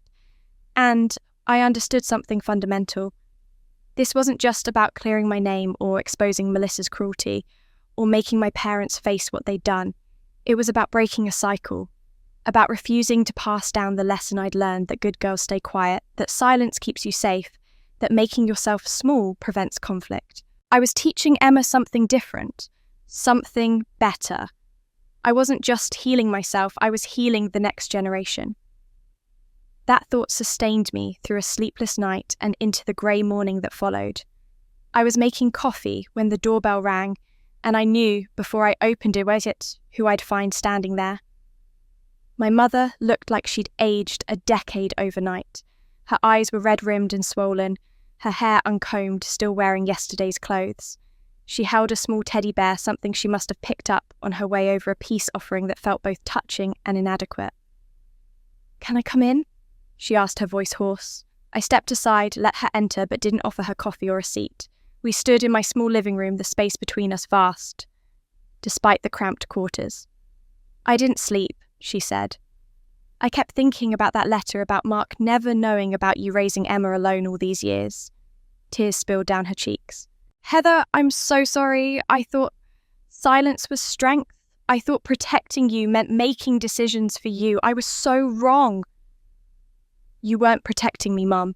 You were protecting yourself from discomfort." I kept my voice even. "And in the process, you taught me that my voice didn't matter, that my choices weren't my own, that I should trust your judgment over my own instincts." "I know that now," she whispered. "Knowing isn't enough." I crossed my arms. "Strength is truth, Mum. Real strength is facing hard things, having difficult conversations, standing up, even when it's uncomfortable. You taught me to hide instead. You taught me that keeping secrets was the same as keeping peace, and that poisoned all of us." She nodded, crying harder. "What can I do? How can I make this right?" "I don't know if you can," I said honestly, "but you can start by understanding that I need time. You don't get to feel better just because you said sorry. Apologies are just words. I need to see change, real change, yo." "I understand." She clutched the teddy bear tighter. "Can I at least see Emma? Can I hold my granddaughter?" I hesitated. Every instinct I'd developed over 5 years of protecting Emma alone screamed at me to say no, to keep her away from people who'd hurt me. But I looked at my mother's face, saw genuine anguish there, and thought about what I told Emma last night. About breaking cycles. About forgiveness being different from forgetting. "She's still sleeping," I said slowly. "But when she wakes up, you can sit with her, under supervision." "Thank you," Mum breathed. My phone rang, shattering the tentative moment. Ethan's name flashed on the screen. I answered, stepping away from my mother. "Heather, I need to meet you. Now." His voice was urgent, tight with something that sounded like fear. "It's about Melissa. She's planning something. Something dangerous." "What do you mean, dangerous?" "I can't explain over the phone. Are you home? I'm coming over." He hung up before I could respond. I stared at my phone, unease creeping up my spine. 20 minutes later, Ethan arrived, his face grim. Mum had settled awkwardly on my couch, and she looked up in surprise when he entered. "Melissa's been meeting with a family lawyer," Ethan said without preamble. "I found the paperwork this morning. She's building a case to file for emergency custody of Emma." The words hit like a physical blow. "What? She's documenting everything. The fact that you hid Emma for 4 years, your modest income, the lack of early medical records, because you were keeping her secret. She's framing it all as evidence that you're an unfit mother." His jaw clenched. "She told the lawyer she's concerned about Emma's welfare, that you're unstable and potentially dangerous."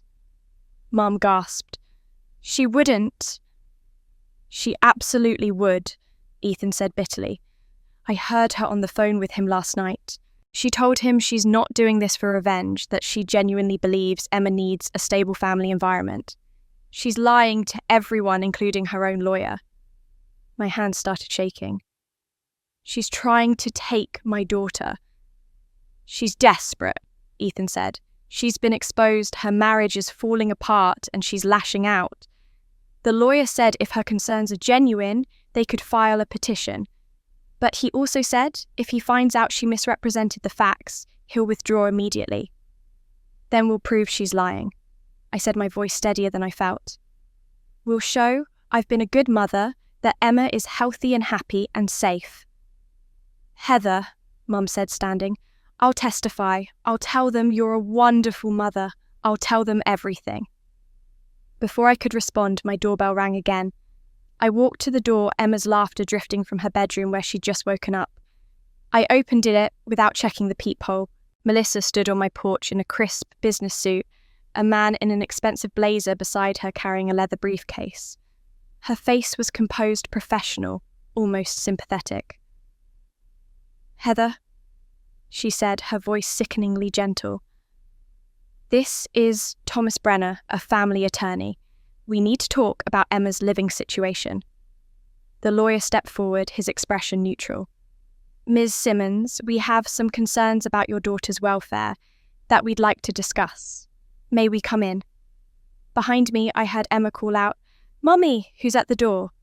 I looked at my sister, at the fake concern on her face, at the lawyer who had no idea he was being used as a weapon. And I understood with perfect clarity that Melissa was willing to traumatize an innocent child to tear apart what little remained of our family, just to avoid facing the consequences of her own actions. No, I said quietly. You may not come in. And if you have concerns about my daughter's welfare, you can document them formally through the proper channels. Ms. Simmons, the lawyer began, but I cut him off. My daughter is loved, healthy and safe. And whatever my sister has told you, I promise you it's a lie. I looked directly at Melissa. You've destroyed enough. You're not taking her from me. I closed the door in their faces, my heart pounding, and turned to find Mum, Ethan and Daniel, who must have arrived while I was at the door, all staring at me. Now what? I whispered. Daniel's expression hardened. Now we fight back. But before anyone could move, there was a sharp knock on my door, and Melissa's voice carried through the wood. Heather, please. We need to talk, for Emma's sake. I opened the door just wide enough to see them. The lawyer, Brenner, stood with a folder tucked under his arm, his expression professionally concerned. Melissa's face was a mask of worried sisterly love that made my skin crawl. Ms. Simmons Brenner said, We've documented evidence suggesting an unstable home environment. Your sister has provided information about Emma being hidden for 4 years, lack of consistent medical care during that time, modest financial resources, and concerning social isolation. We're prepared to file a petition for emergency custody evaluation. That's all taken out of context, I said evenly. Then you'll have the opportunity to present your side, he replied. But given the circumstances, we believe immediate intervention is necessary. Melissa stepped closer, her voice dropping to something that almost sounded genuine. Heather, we just want to help you. You're clearly struggling. Being a single mother is so hard, and you've been doing it alone for so long. Let your family support you. Let us help Emma have the stable environment she deserves. Can we speak privately? Melissa added, glancing at the lawyer. Just sisters. Against my better judgment, I stepped onto the porch, pulling the door mostly closed behind me. Melissa moved away from Brenner, lowering her voice so only I could hear. Here's what's going to happen, she said, and the fake concern dropped like a mask. You're going to call a press conference or post on social media, or however you want to do it. You're going to publicly recant everything you said about me. You're going to admit you made it all up because you were jealous of my happiness, because you've always resented me. You're going to say you've been struggling with your mental health and you're seeking help. And if I don't, then I will take your daughter from you. Her eyes were cold. I will drag you through a custody battle that will destroy whatever reputation you have left. I will make sure everyone knows you're an unfit mother. And even if you win, eventually Emma will have spent months, maybe years in the system. Is that what you want for her?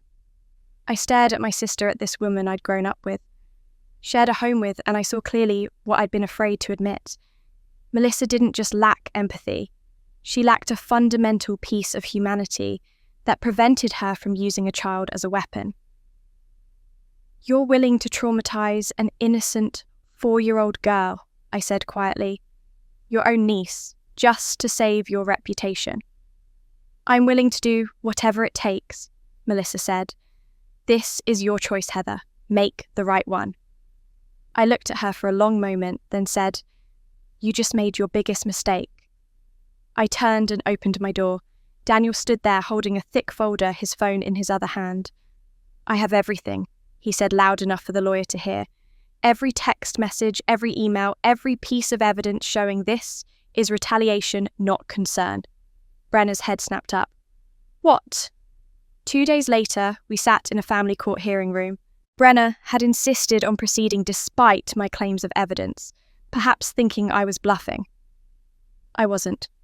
I'd spent 48 hours gathering documentation with the thoroughness of someone fighting for everything that mattered. I presented Emma's complete medical records from the clinic I'd used, showing regular checkups, vaccinations, a healthy, well-cared-for child.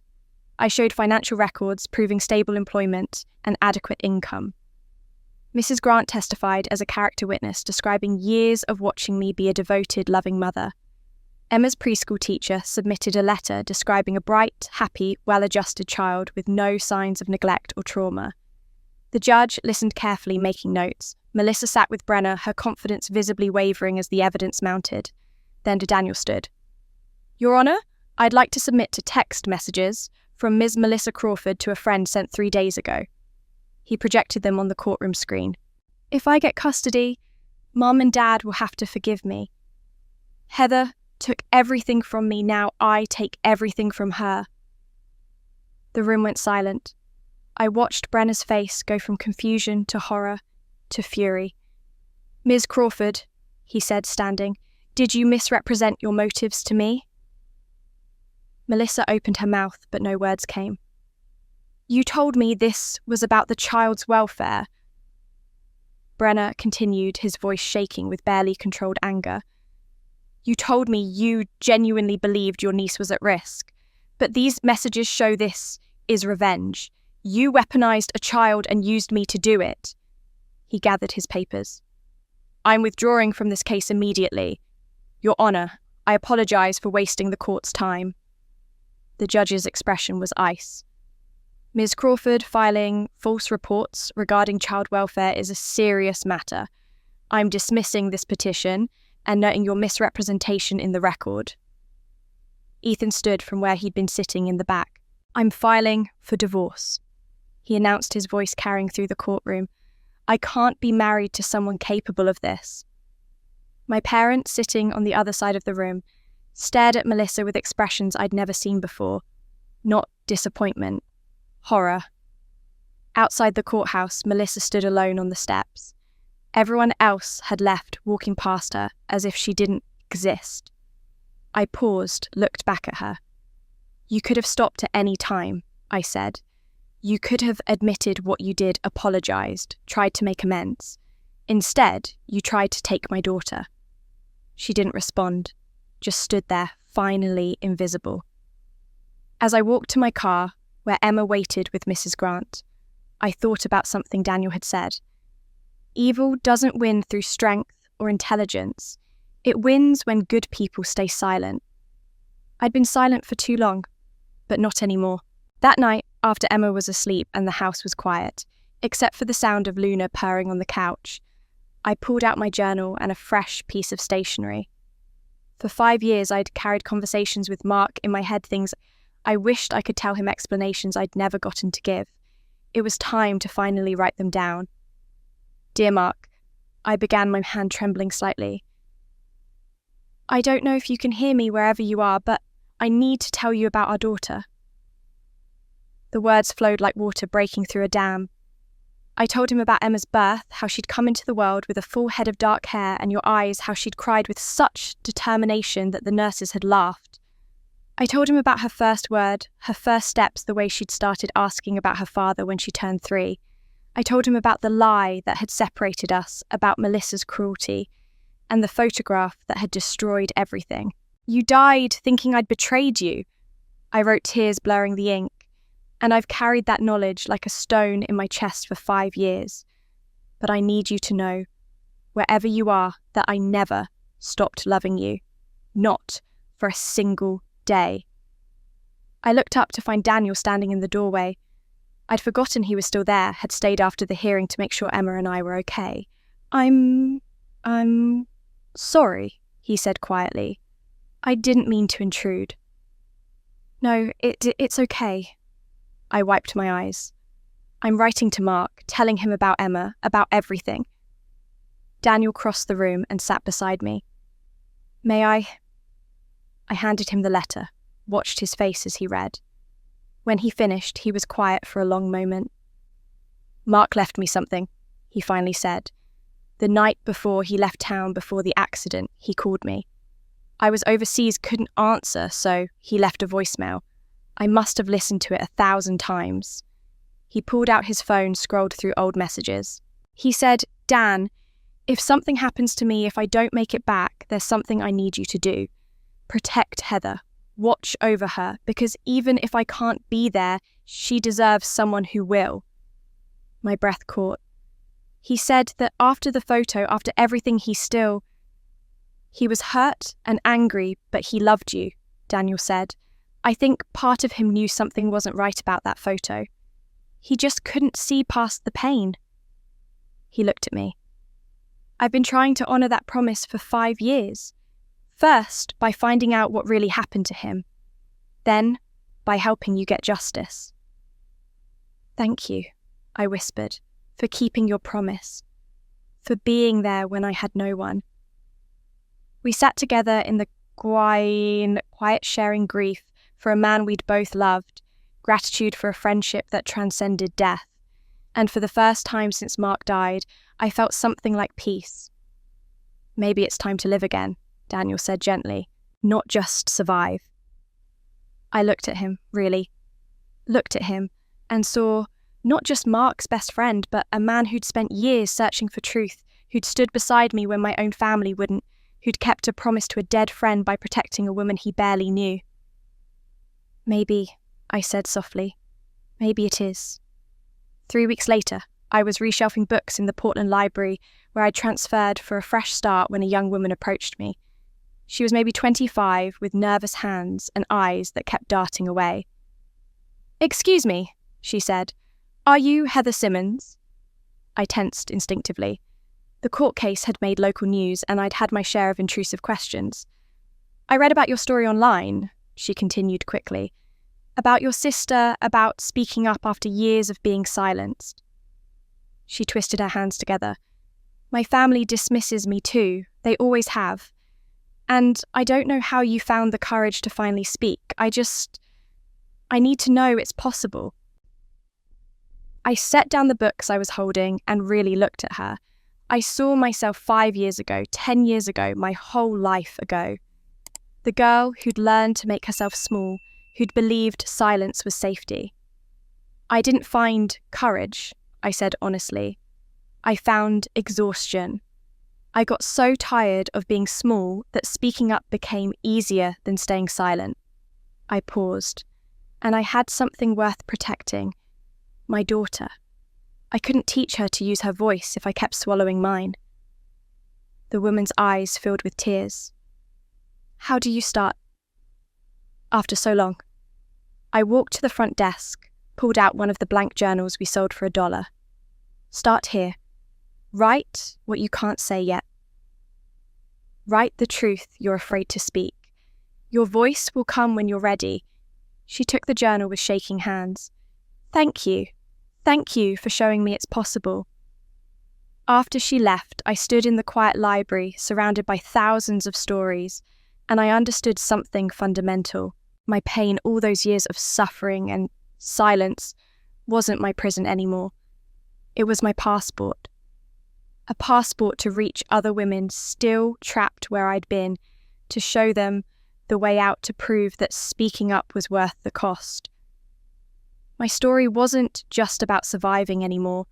It was about helping others learn to live. That understanding carried me through the transition to Portland, through packing up my old cottage, and the life I'd built there, through explaining to Emma that we were starting fresh somewhere new. She'd taken it better than I'd expected, excited about her new room, her new school, the adventure of it all. Children are remarkably resilient when they feel safe and loved. The Portland library system had offered me a senior librarian position with better pay and benefits, and I'd accepted without hesitation. My first day, I'd walked through those doors feeling something I hadn't felt in years, anticipation instead of dread. My new supervisor, Clara, was a woman in her late 50s with silver hair and laugh lines around her eyes, who'd made me feel welcome from the first moment. "We're glad to have you," she'd said, showing me to my desk. "I heard about what you went through. That took real courage." Emma had started preschool the same week, and I'd been terrified she'd struggle with the transition.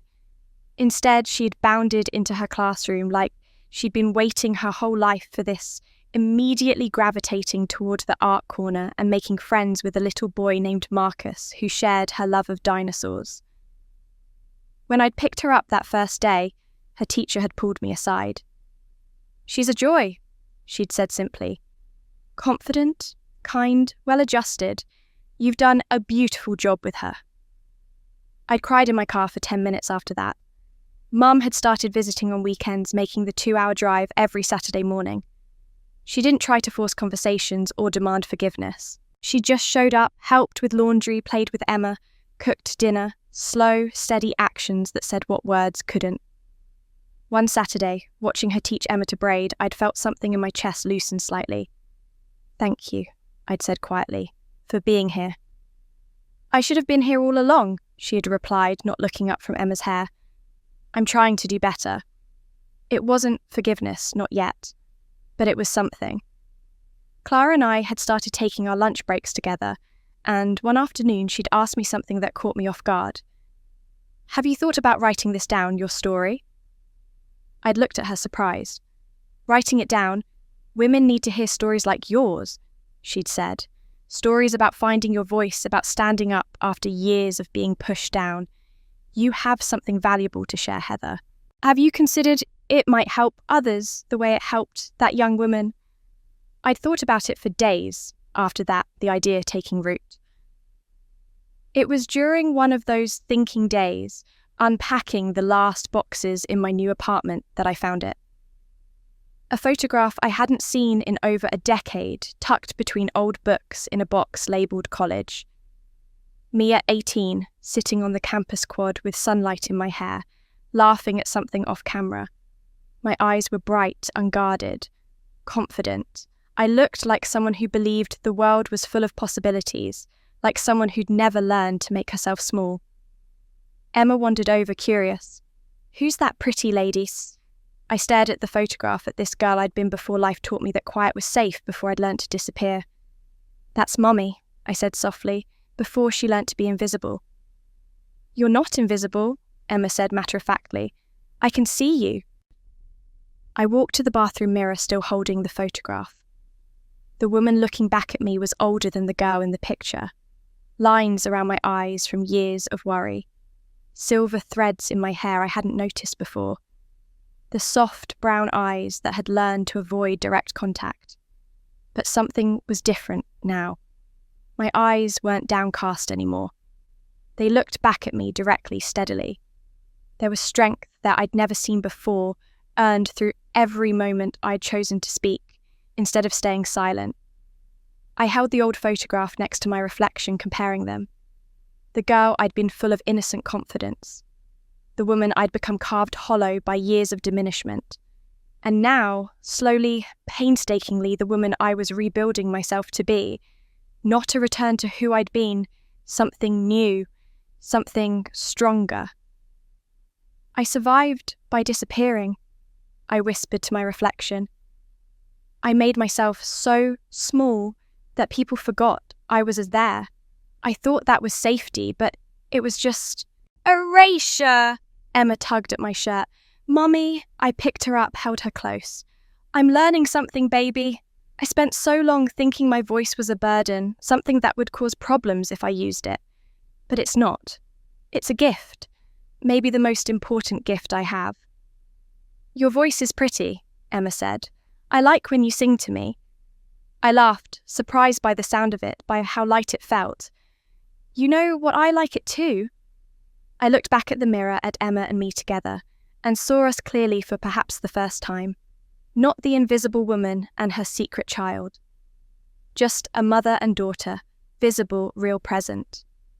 I see you, Mummy, Emma said suddenly, pressing her small hands to my cheeks. I see you. You're right here. The tears came, then hot and fast and cleansing.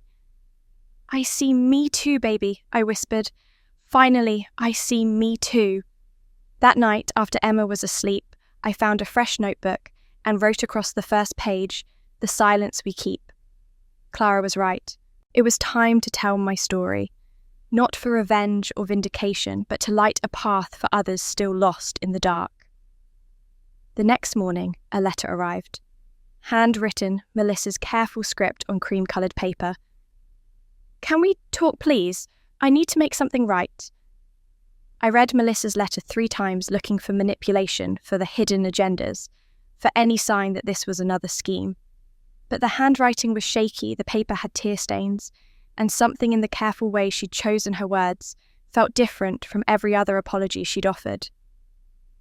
I called her the next day. We agreed to meet at a small cafe on the outskirts of Portland neutral territory, where neither of us would run into people we knew.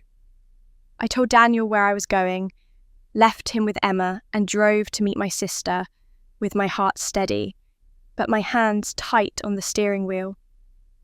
She was already there when I arrived, sitting at a corner table with 2 untouched cups of coffee. She looked smaller than I remembered, diminished. Her hair wasn't perfectly styled. She wore minimal makeup. She looked, for perhaps the first time in her life, like someone who'd stopped performing. "Thank you for coming," she said as I sat down. "I wasn't sure you would." I almost didn't. I wrapped my hands around the warm coffee cup. "What do you want, Melissa?" "To apologise. Really apologise, not the performative kind I did before." She took a shaky breath. "I've been seeing a therapist since the divorce was finalised. Court mandated at first, but then I kept going because I needed to understand why I did what I did." She looked at me directly. "I was jealous of you, Heather. I have been my entire life." I blinked, genuinely surprised. "Jealous of me? You were the golden child. You had everything." "I had expectations," she corrected.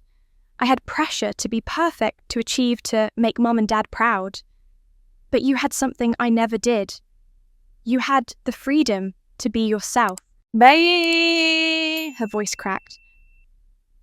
"When Mark loved you, it wasn't because of what you accomplished, or how you looked, or what you could do for him. He just loved you, for being you. And I'd spent my whole life believing love had to be earned through perfection." I sat with that for a moment, feeling something I hadn't expected. Not quite sympathy, but understanding. "So you destroyed what I had instead of building something real for yourself?" "Yes." She didn't flinch from it. "I told myself I was protecting you, that Mark wasn't good enough, that you'd thank me later. But the truth is, I couldn't stand watching you have something I thought I'd never find. So I took it from you. And then you tried to take Emma. That was..." She closed her eyes. "That was rock bottom. When I saw everyone look at me with disgust in that courtroom when Ethan walked away, when even Mum and Dad couldn't defend me anymore, I finally understood what I'd become." She opened her eyes and they were red-rimmed. "I hurt a child, my own niece. I weaponized an innocent little girl because I couldn't face the consequences of my actions. I wanted to rage at her, to list every cruelty, every betrayal. But I'd already done that. And I'd learned something crucial: anger was exhausting when you carried it too long.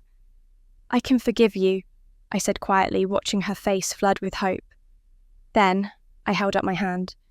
But forgiveness doesn't erase consequences, Melissa.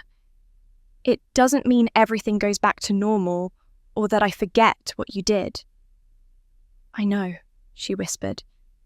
You destroyed my relationship with Mark. You kept me from telling him about Emma.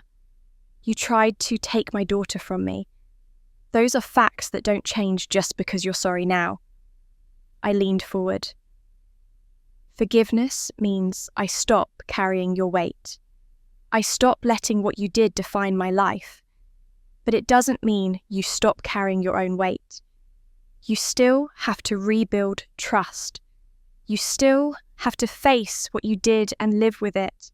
That sounds like you're refusing to forgive me, Melissa said carefully. No, that's what real forgiveness looks like. It's not me rescuing you from the consequences of your actions. It's not me lying to make you feel better or telling everyone to forget what happened. I held her gaze. That's not cruelty, Melissa, that's love. Because the only way you truly change is if you face what you did without me or anyone else softening it for you. She was crying now, tears running down her face unchecked. How long until you can trust me again? I don't know. Maybe never. Maybe someday. I took a sip of coffee. But that's not your decision to make or mine to promise.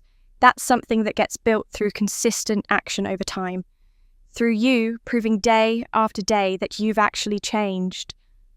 What if I do the work and you still can't forgive me completely? Then you do the work anyway, I said. Not for me, for yourself, for Emma, for the next generation who shouldn't inherit our dysfunction. Melissa nodded slowly, wiping her eyes with a napkin.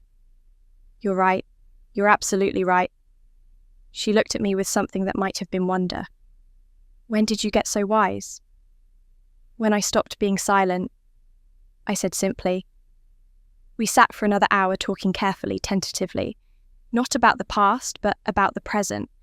She told me about therapy, about facing herself honestly for the first time. I told her about Emma's preschool, about the book I was writing. It wasn't comfortable, it wasn't warm, but it was honest. As we stood to leave, Melissa hesitated. I know I don't deserve to ask this, but would it be okay if I sent Emma a birthday card, just to let her know I'm thinking of her? I thought about it. You can send it to me first. I'll decide if it's appropriate to give to her. Thank you, she breathed. 2 weeks later, an envelope arrived. Thick, expensive paper formal script. Inside was an invitation to a small ceremony where Melissa and Ethan would be renewing their vows. The note attached in Melissa's handwriting read simply, "For closure and new beginnings. I understand if you can't come, but I wanted you to know you'd be welcome." I held the invitation for a long time, feeling the weight of the choice.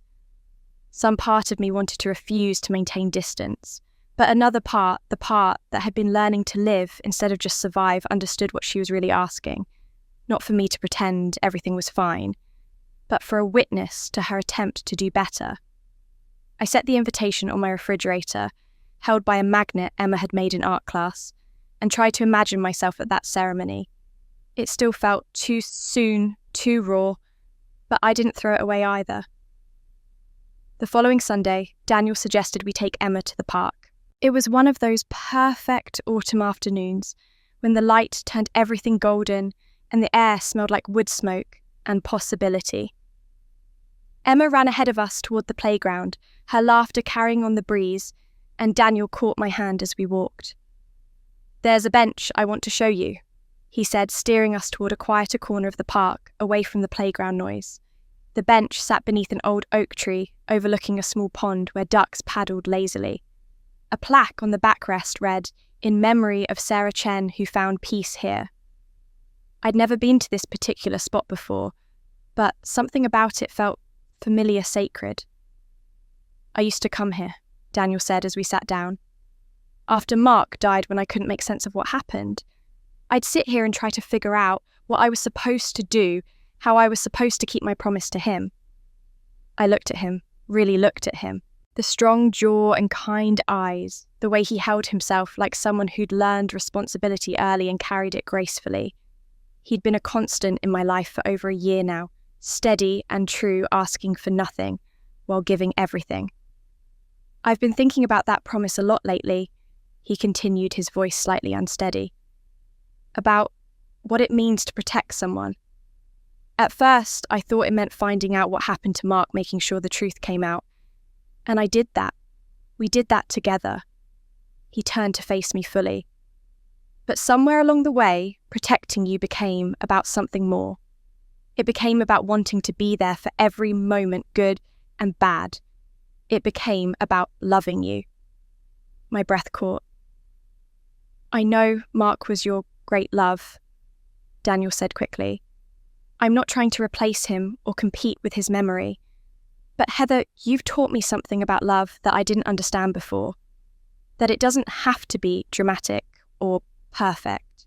That sometimes the deepest love is the one that shows up consistently, that chooses you every single day. He reached into his jacket pocket and pulled out a small velvet box. Emma had stopped playing and was watching us from the playground, her hands pressed to her mouth. I promised Mark I'd protect you, Daniel said, opening the box to reveal a simple gold band with a small diamond. Now I'm asking permission to love you for the rest of my life. To be there for Emma, not as a replacement for her father, but as someone who will love her like she's my own. To build a life with you that's honest and real and everything you deserve. His voice cracked. Will you marry me? Before I could answer, Emma came running over, her face alight with joy. Are you asking Mommy to marry you? Daniel laughed, wiping his eyes. I am. What do you think? Yes! Emma threw her arms around his neck. Say yes, Mommy. Then Daniel can be my daddy for real. I looked at this man who'd kept a promise to a dead friend for 5 years, who'd stood beside me when my own family wouldn't, who'd never tried to rush me or push me, but had simply been present, who loved my daughter with genuine tenderness, who'd seen me at my absolute worst and somehow found me worth loving. Yes, I said, my voice breaking. Yes, I'll marry you. Daniel slipped the ring onto my finger with shaking hands, and Emma squealed with delight, jumping up and down. He kissed me, then soft and sweet and full of promise, while our daughter cheered and the afternoon sun painted everything gold. For the first time in 5 years, I felt something I'd thought I'd lost forever. Hope. Not the desperate grasping kind, but the quiet certainty that the future held good things that I deserved, happiness that starting over wasn't betraying the past, but honouring it by choosing to truly live. We were walking back to the car, Emma chattering excitedly about telling Mrs. Grant and Grandma and everyone she knew when my phone rang. Mum's name flashed on the screen, and something in the sharp, insistent ring made my stomach drop. Mum? Heather. Her voice was tight with panic. It's Melissa. She's missing. The happiness of the moment evaporated. What do you mean, missing? She left a note. Just one line, and then she disappeared. Ethan's looking for her, your father's checking with friends, but no one knows where she went. Mum's voice broke. The note said she needed to fix something, that she had to make it right. Heather, I'm scared. What if she does something terrible? I looked at Daniel, saw my own fear reflected in his eyes. Emma tugged at my hand, confused by the sudden shift in atmosphere. I'm coming, I said. I'll be there as soon as I can. As we rushed to the car engagement ring, heavy on my finger, and Emma asking questions I couldn't answer, I thought about Melissa's words at the cafe. I need to make something right. And I wondered with growing dread exactly what she thought making it right would require. The 2-hour drive back to our hometown felt like an eternity.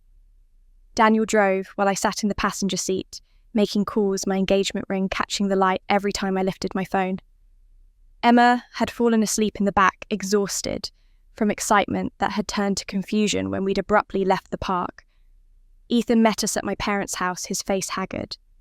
I woke up this morning and she was gone. No note on the nightstand, just this. He held out his phone, showing me a text message sent at 5 a.m. "I need to fix what I broke. Don't look for me until I do." "That's it?" I asked. "Nothing else?" "Her car's gone. Her phone's turned off. I've called everyone I can think of." He ran his hand through his hair. "The therapist said she'd been making progress, that she was finally facing what she'd done. But what if facing it was too much?" Mum emerged from the kitchen, her face pale and drawn. Dad stood behind her, looking older than I'd ever seen him. For once, they weren't thinking about appearances or which daughter reflected better on them. They were just scared parents who might lose a child. "We've checked the house, her favourite restaurants, the yoga studio she used to go to," Dad said. "Your aunt and uncle are driving around downtown. I don't know where else to look." I closed my eyes, trying to think like Melissa. Where would she go if she wanted to make something right? What would that even mean to her? The bridge, I said suddenly. Where Mark died, she might have gone there. Daniel was already moving toward the door. "I'll check it. You stay here in case she comes back." But she wasn't at the bridge. Daniel called 40 minutes later, his voice tight. "Nothing. No sign of her car. No one's seen her." We spent the next 3 hours in a kind of frantic limbo, searching and calling and waiting. Mum made coffee no one drank. Dad paced. Ethan sat with his head in his hands. I held Emma, who'd woken up asking where Aunt Melissa was, and I didn't know what to tell her. It was Daniel who finally found the clue. He'd gone to Melissa's house to look for anything we might have missed, and he came back holding an old address book, the kind people don't use anymore, now that everything's digital. "It was on her desk, open to a specific page," he said, "and I found a receipt for a bus ticket in the trash, one way to Riverside." "Riverside?" Dad frowned. "Why would she go there?" But I knew. Riverside was where Mark's parents lived, where they'd moved after his death, wanting to be away from the town that reminded them of their son. It was 3 hours away, by car, longer by bus. "She's going to see them," I said quietly. "She's going to tell them what she did." Mum's hand flew to her mouth. "Oh, God!" We took 2 cars. Daniel drove with Emma and me while my parents followed with Ethan. The trip felt endless, every mile weighted with fear about what we'd find when we got there. But halfway through, I realised we'd been thinking about this all wrong. "She's not going to hurt herself?" I said aloud. Daniel glanced at me. "How do you know?" "Because hurting herself would be the easy way out. It would make her the victim, would make us all feel guilty, would let her escape the consequences." I stared out the window at the passing landscape. Facing Mark's parents, telling them what she did, asking for their forgiveness when she has no right to it. That's the hard thing. That's actually making it right. We arrived in Riverside just as the sun was setting, but Mark's parents weren't home according to their neighbour. I stood on their quiet street, trying to figure out where else Melissa might be, when I remembered something Mark had told me years ago. "The old bus station," I said. "He used to meet me there when I'd come visit him. He said it reminded him of old movies, of romantic goodbyes and hopeful hellos." The Riverside bus station was a relic from another era barely used now that everyone drove or flew. We pulled into the nearly empty parking lot just as the streetlights flickered on, casting everything in harsh yellow light. And there she was. Melissa sat alone on a bench outside the station, hunched over something in her lap. Her car was parked nearby, and even from a distance I could see she'd been crying. As we approached, I saw what she was holding, a small wooden box, old and worn with a brass clasp. She looked up as we got closer, her face streaked with tears and exhaustion. "I couldn't do it," she said, her voice breaking.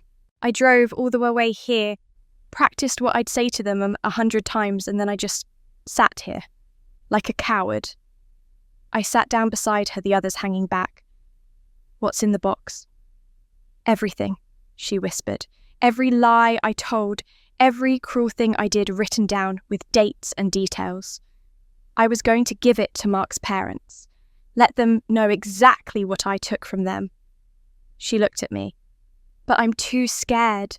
I'm still too much of a coward to face what I've done. Melissa's voice broke on the last word, and I saw her properly for the first time in years.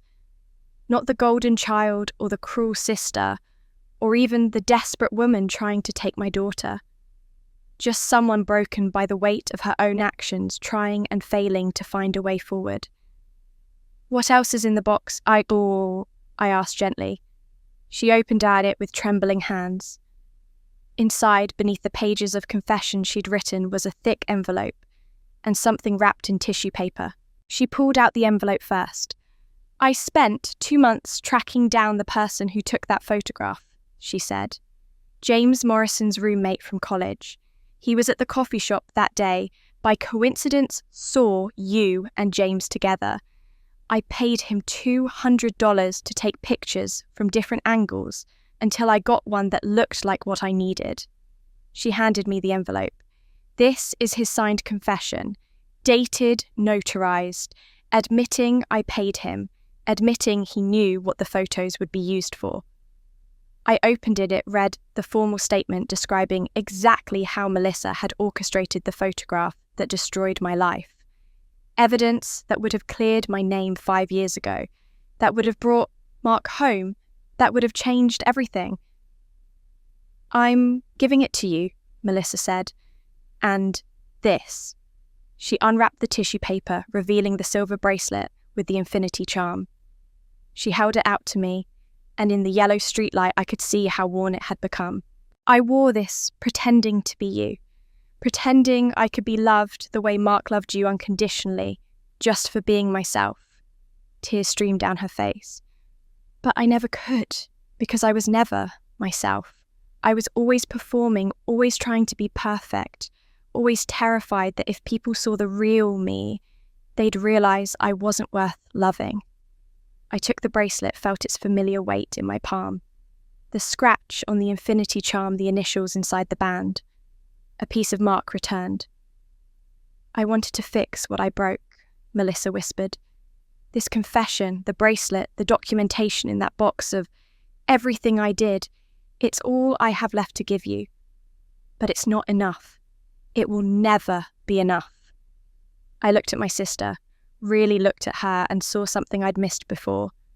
She'd been suffering too in her own way, trapped in a prison of expectations and performance, so desperate to be loved that she'd destroyed the one person who'd actually accepted her as she was, me, her sister who'd loved her despite everything until she'd made it impossible. "You already fixed it," I said quietly. "Not with this box, though, that matters. You fixed it by choosing truth over comfort, by facing what you did instead of running from it, by being willing to look this ugly and broken and terrified." I reached out, took her hand. "That took more courage than I ever gave you credit for." Melissa collapsed, then her body shaking with sobs that seemed to come from somewhere deep and ancient. I pulled her into my arms and she clung to me like she was drowning. Behind us, I heard Mum crying, felt Dad's hand on my shoulder.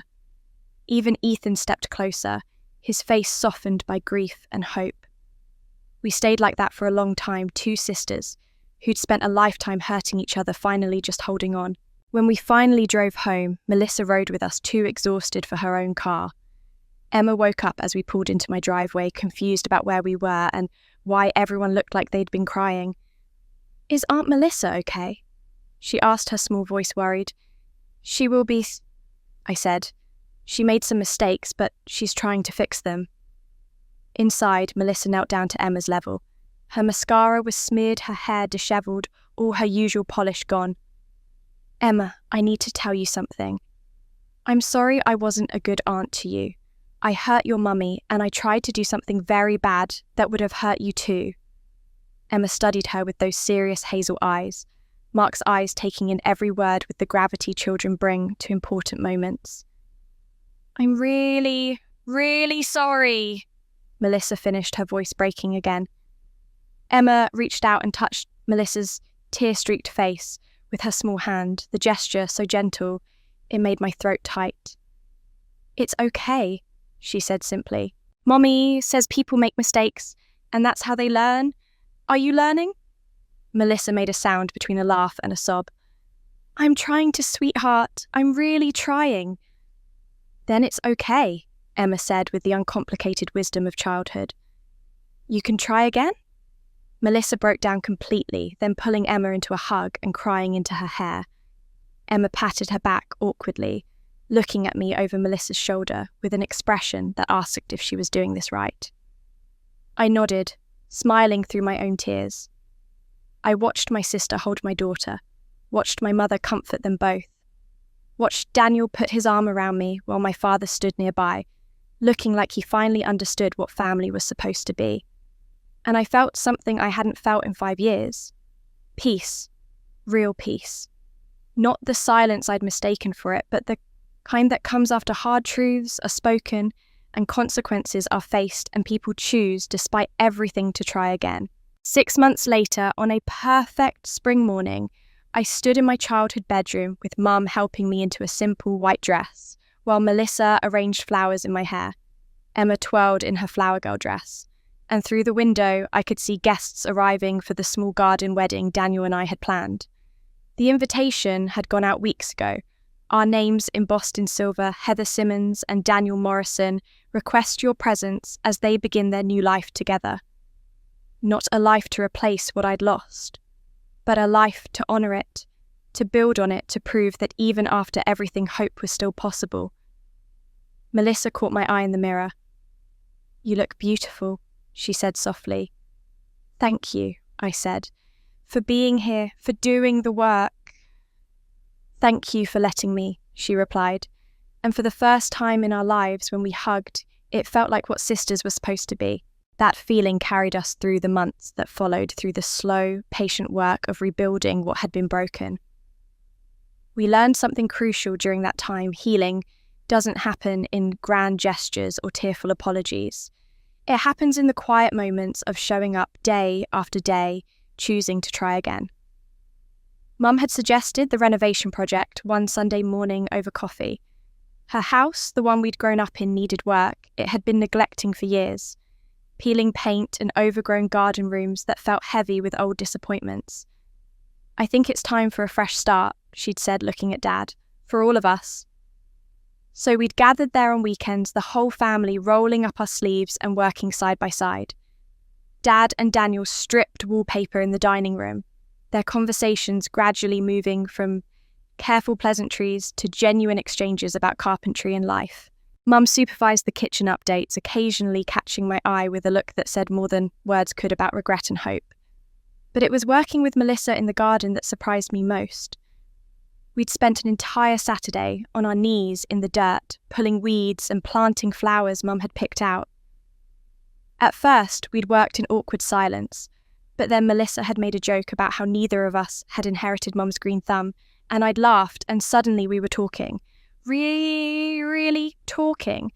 About small things, mostly. Emma's preschool antics, a book I was reading, Melissa's therapy sessions. Nothing profound, but everything meaningful. I never knew gardening could be this peaceful, Melissa said at one point, sitting back on her heels and surveying our work. It's because there's no performance required, I said. The flowers don't care if we're perfect. They just need us to show up and do the work. She'd looked at me then with understanding in her eyes. I spent my whole life performing. I forgot how to just be. You're learning, I said simply, and she'd smiled a real smile that reached her eyes. The best days were when Emma was there watching her grandfather build her a treehouse with Daniel's help. Dad measured and cut with the careful precision of someone trying to make up for lost time, while Daniel hammered and joked, making Emma giggle. I'd watch from the garden, my hands dirty with soil, and feel something warm spread through my chest. This was what family was supposed to look like. Imperfect, scarred, but trying. Family dinners had changed too. The conversations flowed more naturally now, punctuated by Emma's chatter and genuine laughter. The scars were still visible. We all knew what had happened, what had been lost, but they were healing properly now, not festering beneath forced smiles and polite silence. It was the day before my wedding when Daniel pulled me aside with an expression I couldn't quite read. We were at Mum's house making final preparations, and he'd taken my hand and led me out to the newly finished garden. There's something I need to give you, he said.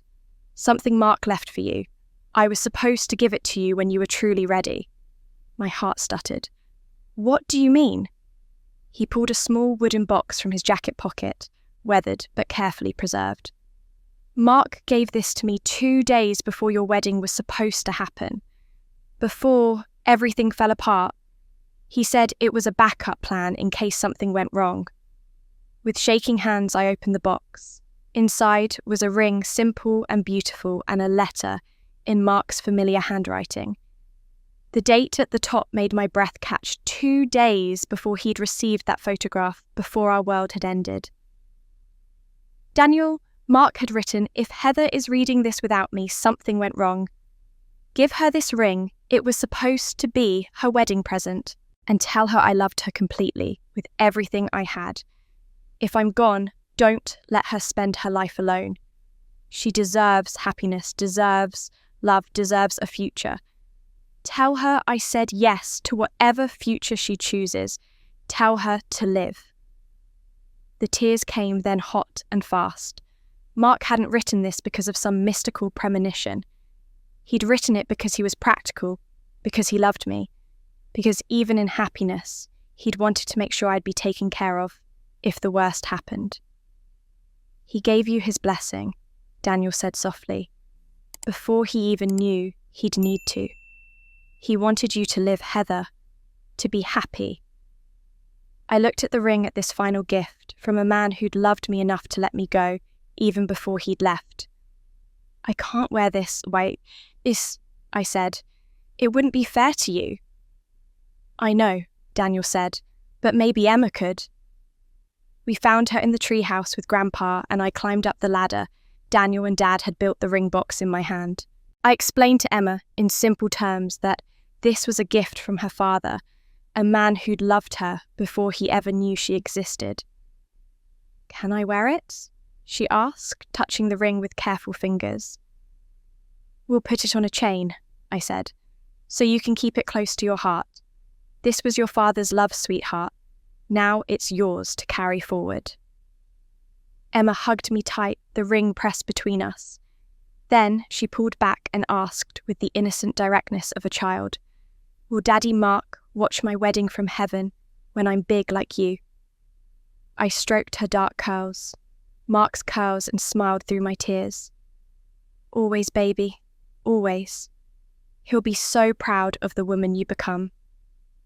That night, alone in my room on the eve of my wedding, I held Mark's letter one more time. He'd given me permission to move on to love again, to build a life he'd never be part of. And tomorrow, I'd marry Daniel not as a replacement for what I'd lost, but as a celebration of what I'd found. The ring hung around Emma's neck on a delicate chain, and in the morning she'd wear it, as she walked down the aisle ahead of me, carrying Mark's blessing and my hope into whatever came next. I woke on my wedding day to sunlight streaming through the windows of my childhood bedroom, the same room where I'd once cried myself to sleep, believing I'd never be happy again. Mum knocked softly before entering with coffee and a smile that was still learning how to be genuine rather than performative. "How are you feeling?" "Good," I said and meant it. Really good. No nervousness, no second thoughts. None. "This feels right, Mum. Daniel feels right." She nodded, her eyes bright. "He's a good man. Mark would have approved." The mention of Mark didn't sting the way it once had. Instead, it felt like an acknowledgement, a blessing. "Yes," I said simply. "He would have." Melissa arrived an hour later with the flowers, looking nervous, in a way that made me realise how much this moment meant to her too. Being asked to stand as my maid of honour wasn't just an honour, it was proof that redemption was real, that people could change, that bridges burned could be rebuilt. "The garden looks perfect," she said, setting down the arrangements. Daniel and Dad were out there at dawn, making sure everything was ready. We helped each other dress in intimacy we'd never shared, even as children. She zipped my simple white dress, while I fixed her hair, and for a moment we were just two sisters preparing for a wedding the way it should have been 5 years ago. "Thank you," I said quietly, "for being here, for doing the work to get here. Thank you for letting me," she replied, her eyes bright with tears. She blinked away. I know I don't deserve this second chance. None of us deserve grace, I said, but we can choose to accept it and do better. That's what you're doing, Mom returned with the bridal bouquet white roses and baby's breath arranged simply but beautifully. May I? She asked, and I nodded, watching as she made the small adjustments to the flowers, her hands gentle and careful. For just a moment I thought I saw her slip something into the centre of the arrangement, her hand moving quickly before smoothing the flowers back into place. But when I looked closer, everything seemed normal. Perfect, she said, handing it to me. Just perfect. I studied her face, saw something I couldn't quite name. Mum, are you okay? I'm wonderful, she said. Today is a wonderful day. She kissed my forehead, something she hadn't done since I was very small.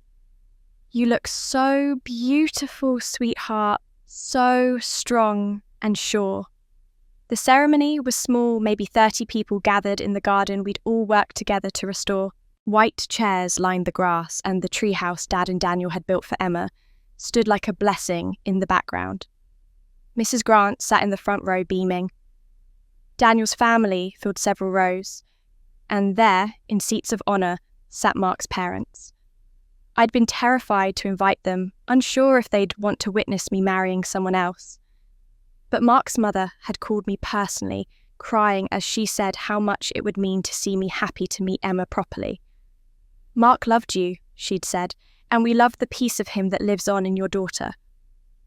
Music began something simple on acoustic guitar. Emma started down the aisle first, her flower girl basket, held importantly in both hands.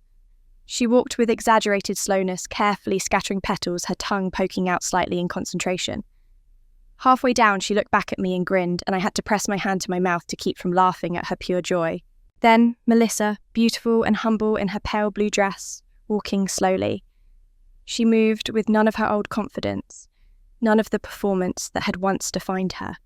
Instead, she walked with quiet dignity, meeting my eyes as she passed with a look of gratitude and love that 5 years ago I'd never have believed possible. Finally, Dad appeared at my side. He looked older than he had at Melissa's wedding, the weight of his failures visible in new lines around his eyes. But when he offered me his arm, his hand was steady. Ready? He asked softly. Yes, I'm ready. We walked together down the short aisle, and halfway there he leaned close and whispered, I'm proud of you, Heather. So incredibly proud. I should have said it every day of your life. I should have made sure you knew how much you mattered. My throat tightened. You're saying it now, Dad. That matters. Daniel stood at the end of the aisle in a simple grey suit, his eyes bright with emotion as he watched me approach. There was nothing polished or perfect about him. His tie was slightly crooked, and I could see him fighting tears, but he'd never looked more handsome to me. Beside him stood his best man. In front of everyone, Mom stood ready to officiate, wearing a simple dress and holding a small book she'd studied for weeks. She'd gotten ordained online specifically for this, wanting to be the one to speak our vows into being. Dad placed my hand in Daniel's, then stepped back. Daniel squeezed my fingers and I squeezed back, and the small gesture steadied us both. Mum opened the book she'd prepared, but then she set it down, choosing to speak from her heart. Her voice, when it came, was clear and strong. We gather here today to witness the joining of Heather and Daniel, she began. But before we speak of their future, I want to acknowledge the journey that brought them here. Joshua, she looked directly at me. Heather taught us something our family desperately needed to learn. She taught us that silence is not strength, that keeping peace by swallowing truth only creates poison. That real family requires the courage to be honest, even when honesty is hard. I saw tears on faces throughout the small gathering. Melissa was crying openly. Dad's jaw was tight with emotion. Even Emma was watching with unusual stillness, sensing the importance of the moment. She taught us, Mum continued, her voice growing stronger, that speaking up isn't causing trouble, it's demanding the respect we all deserve. That finding your voice after years of silence is an act of courage. And in teaching us that truth, in refusing to stay invisible, she saved this family. The ceremony continued simple and beautiful. Daniel and I exchanged vows we'd written ourselves, speaking words about presence over perfection, honesty over harmony, building something new while honouring what had been lost. We promised to listen, to speak up, to never let silence fester into resentment. We promised to teach Emma these things, to break the cycles we'd inherited. As we prepared to exchange rings, I shifted my bouquet to my left hand so Daniel could slide the band onto my finger. That's when it happened. An envelope yellowed with age slipped from between the roses and fell to the grass at my feet, with a soft whisper of paper on grass. The ceremony paused. Everyone's eyes followed the fallen object. Daniel bent to pick it up automatically, then froze when he saw it staring at something on the paper. He looked at my mother with an expression of dawning understanding, then at me, his face unreadable. I took the envelope from his hands with trembling fingers. My name was written on the front in Mark's handwriting, that familiar script I'd know anywhere, but below it, in shakier letters that looked like they'd been added years later, was a note in my mother's unmistakable hand. "Forgive me when you find this." I looked up at Mum, whose face had gone pale, whose hands were clasped together so tightly her knuckles had gone white. Around us, the gathered guests murmured with confusion, trying to understand what was happening. My hands trembled as I held it, this final secret, this last ghost from the past appearing at the moment I was supposed to step fully into my future. The wedding hung suspended, everyone waiting to see what I would do with this letter from a dead man on my wedding day to someone else. For a moment, the garden was so quiet I could hear the breeze moving through the trees, could hear Emma's confused breathing beside me. Daniel's hand found mine steady and sure, silently telling me he'd wait as long as I needed. I looked at Mum, whose face had drained of all colour, and saw her mouth the words, "I'm sorry." With trembling fingers, I carefully opened the envelope that had been sealed for 5 years, aware of every eye on me, aware that this moment would define something, though I wasn't yet sure what. The letter inside was written on Mark's familiar stationery, the kind with his initials embossed at the top that he'd thought was too formal, but used anyway because his mother had given it to him. The date at the top made my breath catch. It was from 5 years ago, written just days after he'd left, days before he died. "My dearest Heather." It began, and I had to blink away tears to keep reading. "I'm writing this from a hotel room 3 states away, and I can't stop thinking about that photograph, about what I saw, about what I think it means." My hand shook as I continued reading, aware of Daniel reading over my shoulder, of Melissa's sharp intake of breath as she realised what this was. "I want to believe there's an explanation," Mark's words continued. "I want to believe that what looked like betrayal was something else, something innocent. But I'm so angry, Heather, so hurt. I needed space to think, to figure out if I can get past this. I'm writing to tell you that I'm coming back in a week. We need to talk face to face. We need to figure out if we can fix this, or if it's truly over.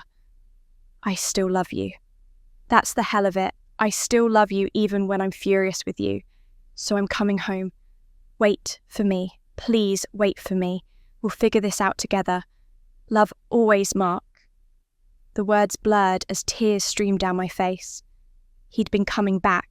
He'd been angry but willing to listen, to work through it. If he'd lived another week, if this letter had reached me, everything would have been different. We would have talked. I would have explained. Emma would have known her father. But there was more. Below Mark's signature in shakier handwriting that I recognised as my mother's was another message, the ink slightly different, clearly added much later. "Heather?" My mother had written, "This letter arrived at our house 3 days after Mark died. You were so broken, and I read it thinking it might give you closure. Instead, I found this proof that he'd been planning to come back to work things out. I kept it because I was a coward. Because if you'd known he was coming back, that he still loved you, that he died on his way home to you, it would have destroyed you even more completely than you already were. I told myself I was protecting you. But I was protecting myself from watching you suffer more. I was wrong. I have been wrong about so many things. I kept this letter in my drawer for 5 years, reading it, sometimes feeling the weight of what I'd stolen from you. Today, on your wedding day, I'm giving it back. Not to hurt you, but to finally stop hiding, to face what I did, to ask for forgiveness I don't deserve.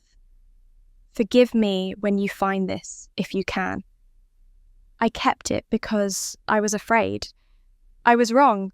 I am so sorry. Mum. I looked up from the letter to find my mother openly weeping, her carefully applied makeup streaking down her face. She didn't try to hide it, didn't try to compose herself. For once, she was letting herself be seen in her full, messy humanity. He was coming back, I said, my voice breaking. He was going to come home. I know, Mum whispered, and I kept that from you. Even after everything else came out, even after we knew what Melissa had done, I still kept this one last secret. I couldn't bear to tell you that he died on his way back to you, that the accident happened because he was driving through the night, desperate to get home. She took a shuddering breath. I'm sorry. I'm so sorry. The garden was absolutely silent. Even the birds had stopped singing. I stood there holding this letter, this proof of love that transcended anger, this evidence of my mother's last terrible secret, and I felt something shift inside me. I walked to where my mother stood, still holding the ceremony book she'd been reading from. Her hands were shaking so badly she nearly dropped it. I took it from her gently, set it aside, and then I did something I hadn't done in years. I hugged her. Not a polite, obligatory hug, but a real one, pulling her close as she broke down completely in my arms. I forgive you, I whispered into her hair. I forgive you, Mum. I don't deserve it, she sobbed against my shoulder. I don't deserve your forgiveness. None of us do, I said, echoing the words I'd once told Melissa. But we offer it anyway. That's what love is. We stood there for a long moment, mother and daughter, finally free from the weight of secrets. Around us, I heard people crying. Dad and Melissa misses. Grant, even some of Daniel's family who barely knew our story, but could feel the power of this moment. When we finally pulled apart, I turned to face Mark's parents, who sat in the front row holding each other. His mother's face was wet with tears, but she was smiling. He was coming back to you, she said. Our boy was coming home. Yes, I said. He was, and I'll make sure Emma knows that her father loved us enough to fight through his hurt to come back to try. I looked down at the letter in my hands. This is the last piece, the last truth. And now it's out, and we can all finally heal. I walked back to Daniel, who'd been waiting patiently, letting me have this moment. I handed him the letter, let him read it fully. When he looked up, his eyes were red, but his smile was genuine. He gave you his blessing, Daniel said quietly, and your mother gave you the truth, finally. Are you ready to move forward now? Yes, I said, taking his hands. I'm ready. Mum picked up the ceremony book with shaking hands, found her place, and we continued. We exchanged rings through tears and laughter. We said I do with the full weight of everything we'd survived. And when Daniel kissed me, it felt like the seal on not just our marriage, but on the end of 5 years of secrets and pain. As we walked back down the aisle, newly married, Emma ran up and grabbed my dress, tugging insistently. Mummy, she said, her small face serious. You write when you're sad. You told me that. You write in your journal. That's right, baby. Will you write a book? She asked. So other sad mummies know they're not alone. Like you were alone, but now you're not. I stopped walking, looked down at my daughter, at her innocent wisdom, and felt the final piece click into place. Yes, I said. Yes, I think I will. And so I did. 5 years later, I stood in a Portland bookstore in front of 200 women, holding a copy of my memoir with its simple white cover and bold black letters, The Silence We Keep. The book had found its audience quietly at first, passed between friends, recommended in book clubs, discovered by women who saw their own stories reflected in mine. Then It had grown climbing bestseller lists, reaching women in their 50s and 60s, who'd spent decades swallowing their truths, who recognised in my journey their own suppressed voices, finally demanding to be heard. I looked out at the sea of faces, saw tears already forming in some eyes, saw recognition and hope and determination. These were women who'd been told their whole lives to keep the peace, to stay quiet, to make themselves small, for everyone else's comfort. Thank you all for coming. I began my voice steady and sure, in a way it never would have been 6 years ago. I wrote this book because my daughter asked me a question on my wedding day.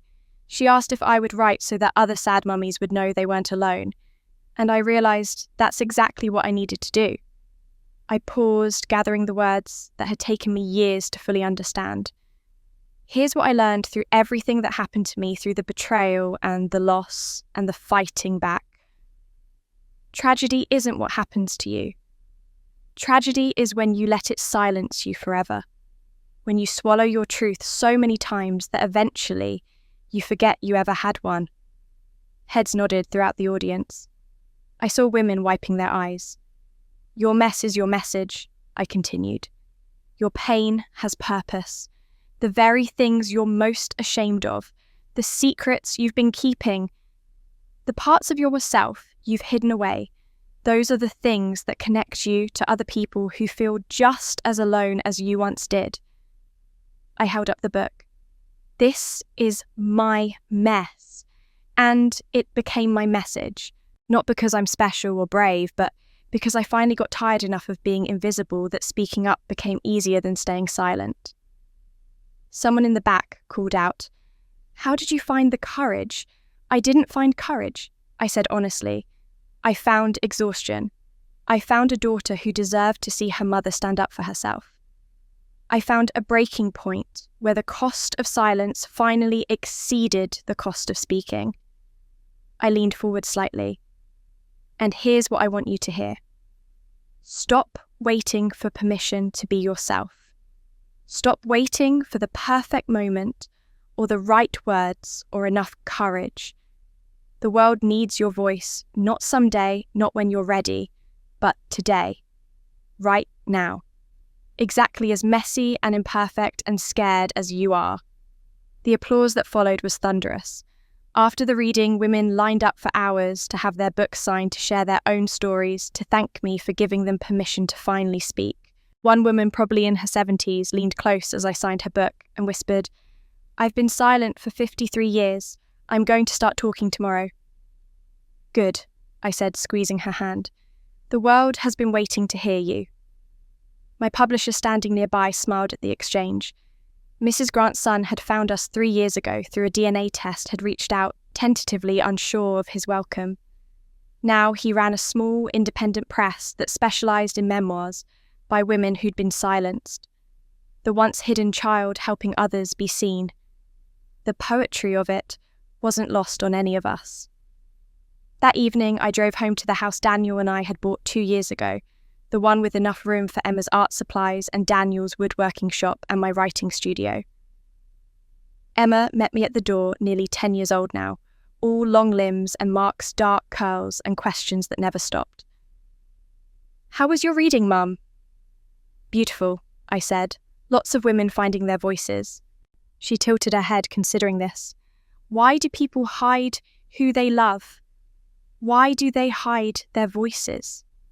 I knelt to her level, this confident, loved child who would never know what it meant to make herself invisible.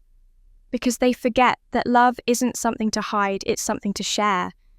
They forget that their voice isn't a burden, it's a gift. "That's silly," Emma declared. "Everyone should just be themselves." "You're absolutely right," I said, pulling her into a hug. "And you never forget that okay." The next weekend, we all gathered at Mum and Dad's house, the one we'd renovated together years ago, the one that had transformed from a place of secrets into a place of truth. Mum had called a few days earlier with a simple request. She wanted to plant a tree in the garden, something to mark everything we'd survived, everything we'd become. We stood in a circle around the hole Dad and Daniel had dug me and Daniel Emma between us, holding a small sapling. Melissa stood beside Ethan, who she'd never remarried, but who remained her friend, supporting her non-profit that helped women escape toxic relationships. Mum and Dad, their hair greyer now, but their faces softer, more genuine. Mrs. Grant, who'd become the grandmother Emma needed, who'd show me what unconditional support looked like. "This tree," Mum said as we gathered around, "represents growth from pain. It represents putting down roots that hold us together instead of secrets that tear us apart." We took turns adding soil around the sapling's roots. Emma went first, her small hands careful and deliberate. Then Melissa, then Mum, then Dad. Daniel and I went last, our hands overlapping as we patted the earth into place. "What kind of tree is it?" Emma asked. "An oak," Dad said, "strong and lasting, the kind that provides shelter." As we stood back to admire our work, Emma slipped her hand into mine on one side and Daniel's on the other. Melissa put her arm around Mum's shoulders. Dad stood with his hand on the tree trunk as if steadying himself. I looked at all of them, at these imperfect people who'd hurt me and healed with me, who'd learned alongside me that love required truth, and truth required courage, and courage started with speaking. Justice hadn't come through revenge. It hadn't come through legal battles or public shaming or making anyone pay for what they'd done to me. Justice had come through truth, through pulling every secret into the light and refusing to let shame thrive in darkness anymore. And that truth had set us all free, not just me, but everyone trapped in the prison of silence and performance and pretending. Emma looked up at me, squinting against the afternoon sun. "Mum, will you tell my story someday when I'm grown up?" "Only if it's yours to tell," I said. "Only if you want to use your voice." "I will," she said with the certainty of childhood. "I'll always use my voice. You taught me that." As we walked back to the house together, leaving the young oak tree to grow in soil, enriched by years of tears and truth, I thought about everyone who would read my book, who would find in my story permission to tell their own. I thought about the silence we keep and the price we pay for it. I thought about how speaking up saves not just ourselves, but everyone trapped in the same patterns of hiding and pretending and making themselves small.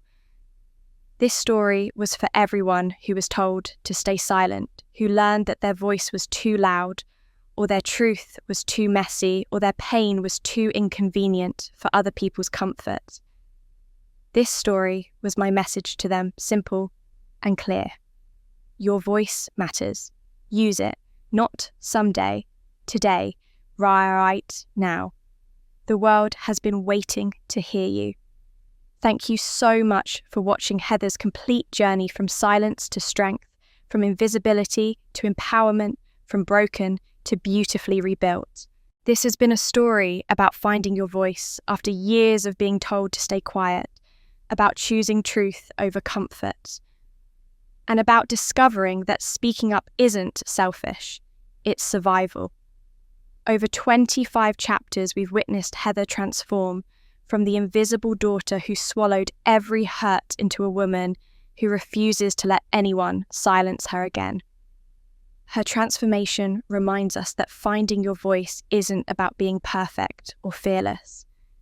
It's not about having all the answers or knowing exactly what to say in every moment. It's about being tired enough of invisibility that speaking up becomes easier than staying quiet. It's about reaching that crucial breaking point where the cost of silence finally exceeds the cost of speaking your truth, where making yourself small hurts more than the risk of being seen. Heather's story powerfully demonstrates that your mess truly is your message. The very things you're most ashamed of, the secrets you've been keeping locked away in darkness, the parts of yourself you've hidden, thinking they make you unworthy of love or acceptance. Those are actually the things that connect you most deeply to other people who feel just as alone as you once did. Your pain has purpose. Your struggle has meaning. Your scars tell a story that someone else desperately needs to hear. And your voice, imperfect and shaky as it may be, is exactly what another person needs to hear today to find the courage to use their own voice.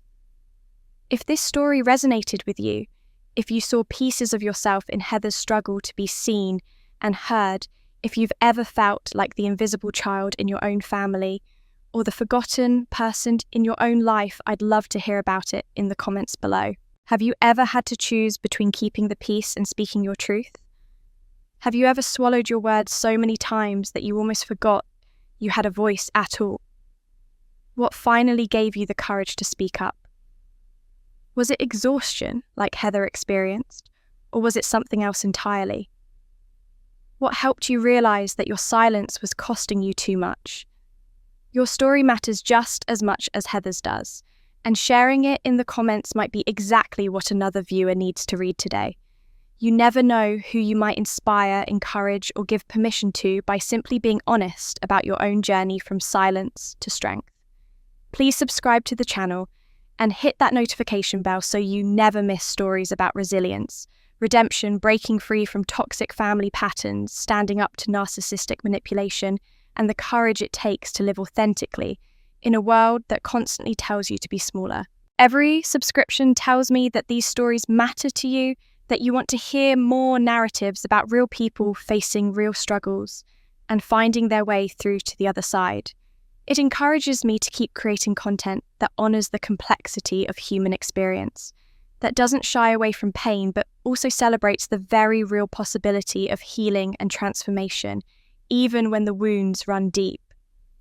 If you enjoyed Heather's story, you might also love our other narratives about family healing, finding strength after profound betrayal, breaking destructive generational cycles that have plagued families for decades, standing up to manipulation and gaslighting, exposing family secrets that have festered in darkness, and learning that it's never too late to choose yourself over other people's comfort. Check out the playlist linked in the description for more stories about women who found their voices, families who learn to truly heal rather than just pretend everything is fine, people who discovered that speaking up was the bravest and most necessary thing they ever did, and children who broke cycles their parents couldn't.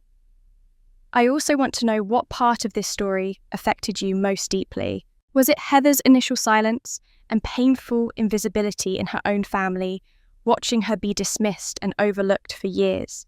The shocking betrayal by her sister, Melissa, who destroyed her relationship out of pure jealousy?